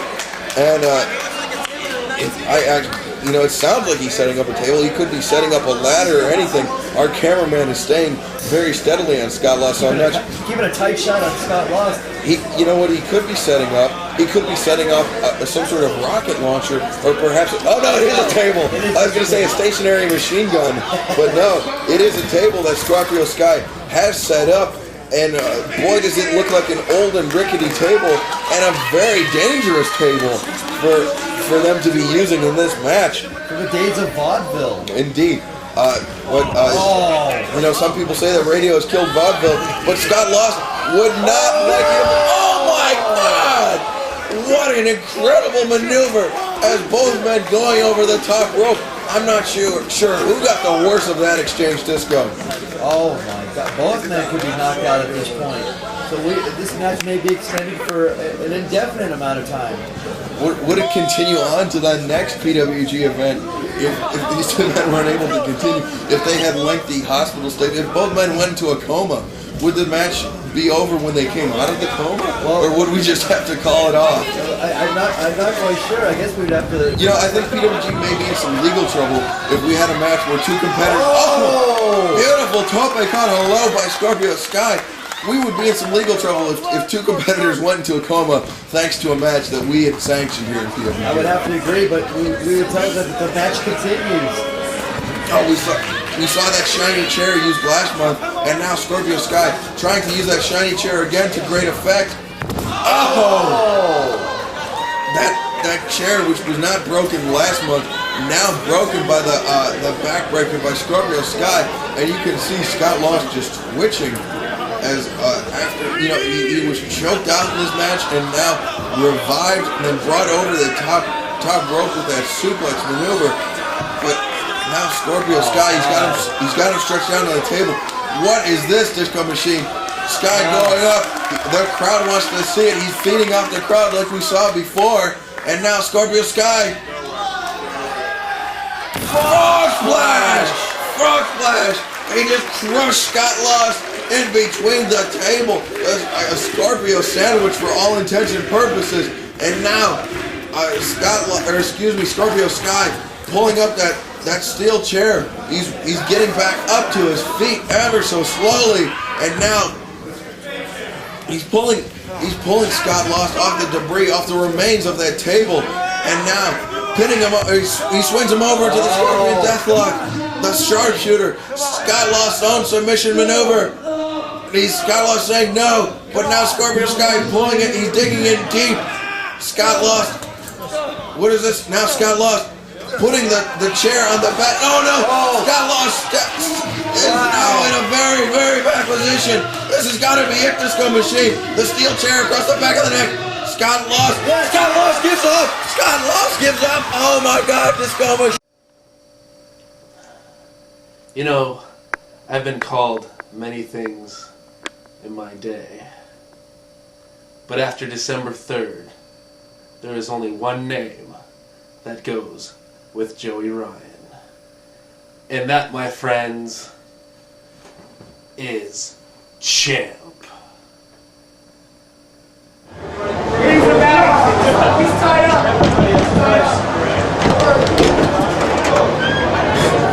Lucky for you, I just finished. Here I am, CCW Philadelphia.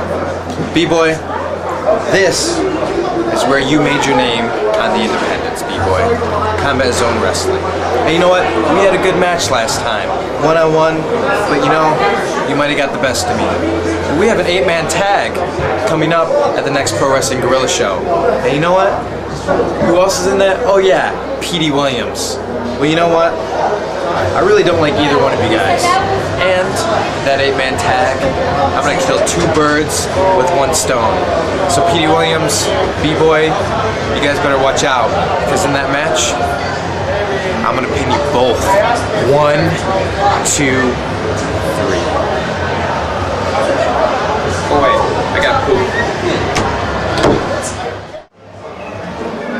You know, Daddy, you just heard from Chris Sabin talking about being in the world famous ECW arena here for CZW Combat Zone Wrestling. Well, you know what, brother? Excalibur, I'm here with a new lease on life, a new outlook. My partner in crime and in life, Kevin Steen, interrupted a match just to get to Super Dragon, who I've got a beef with the size of 10 Kyoto cows. Well, you know what? Kevin Steen, you might have cost us the belts and Disco Machine. Things might not have worked out the way we wanted. So I hate to say it, but I think it might be time, Daddy, for us to go our separate ways. Don't answer me now, but you think about it. I'll be in the shower. December 16th is going to be the most brutal night of my life. But you know what? I'm fine with that. Because it's going to be for one reason. It's a very good reason. And that is to kill Super Dragon. You see, this has been going on for way too long, Dragon. I mean, we've been at each other's throats for what? Since March. It's what, 9 months? I don't know. Well, it's all coming to an end. December 16th. Guerrilla warfare. When you accepted my challenge, I don't think you got what I meant. Because this isn't going to be a glorified TLC match. No, dude. I'm going to take it to a whole new level. I'm going to take you where you have never been. I'm going to go where I've never been. But I'm cool with that. As long as it means that I inflict more pain to you than anybody ever has. And trust me, I will do everything I can to hurt you in as many ways as I possibly can. And once it's all said and done, you're gonna be laying down, looking up at the lights, looking up at the ceiling, blood in your eyes, blood on your face, blood everywhere. I'm gonna be standing up, and there might be blood everywhere on me too. But I'll be standing, I promise. I will walk out of there victorious. Once again, Kevin Steen beats Super Dragon for what? 11th, 12th time, who knows? But this time, there's a difference. Because you're never, ever getting back up. You're gonna stay down forever.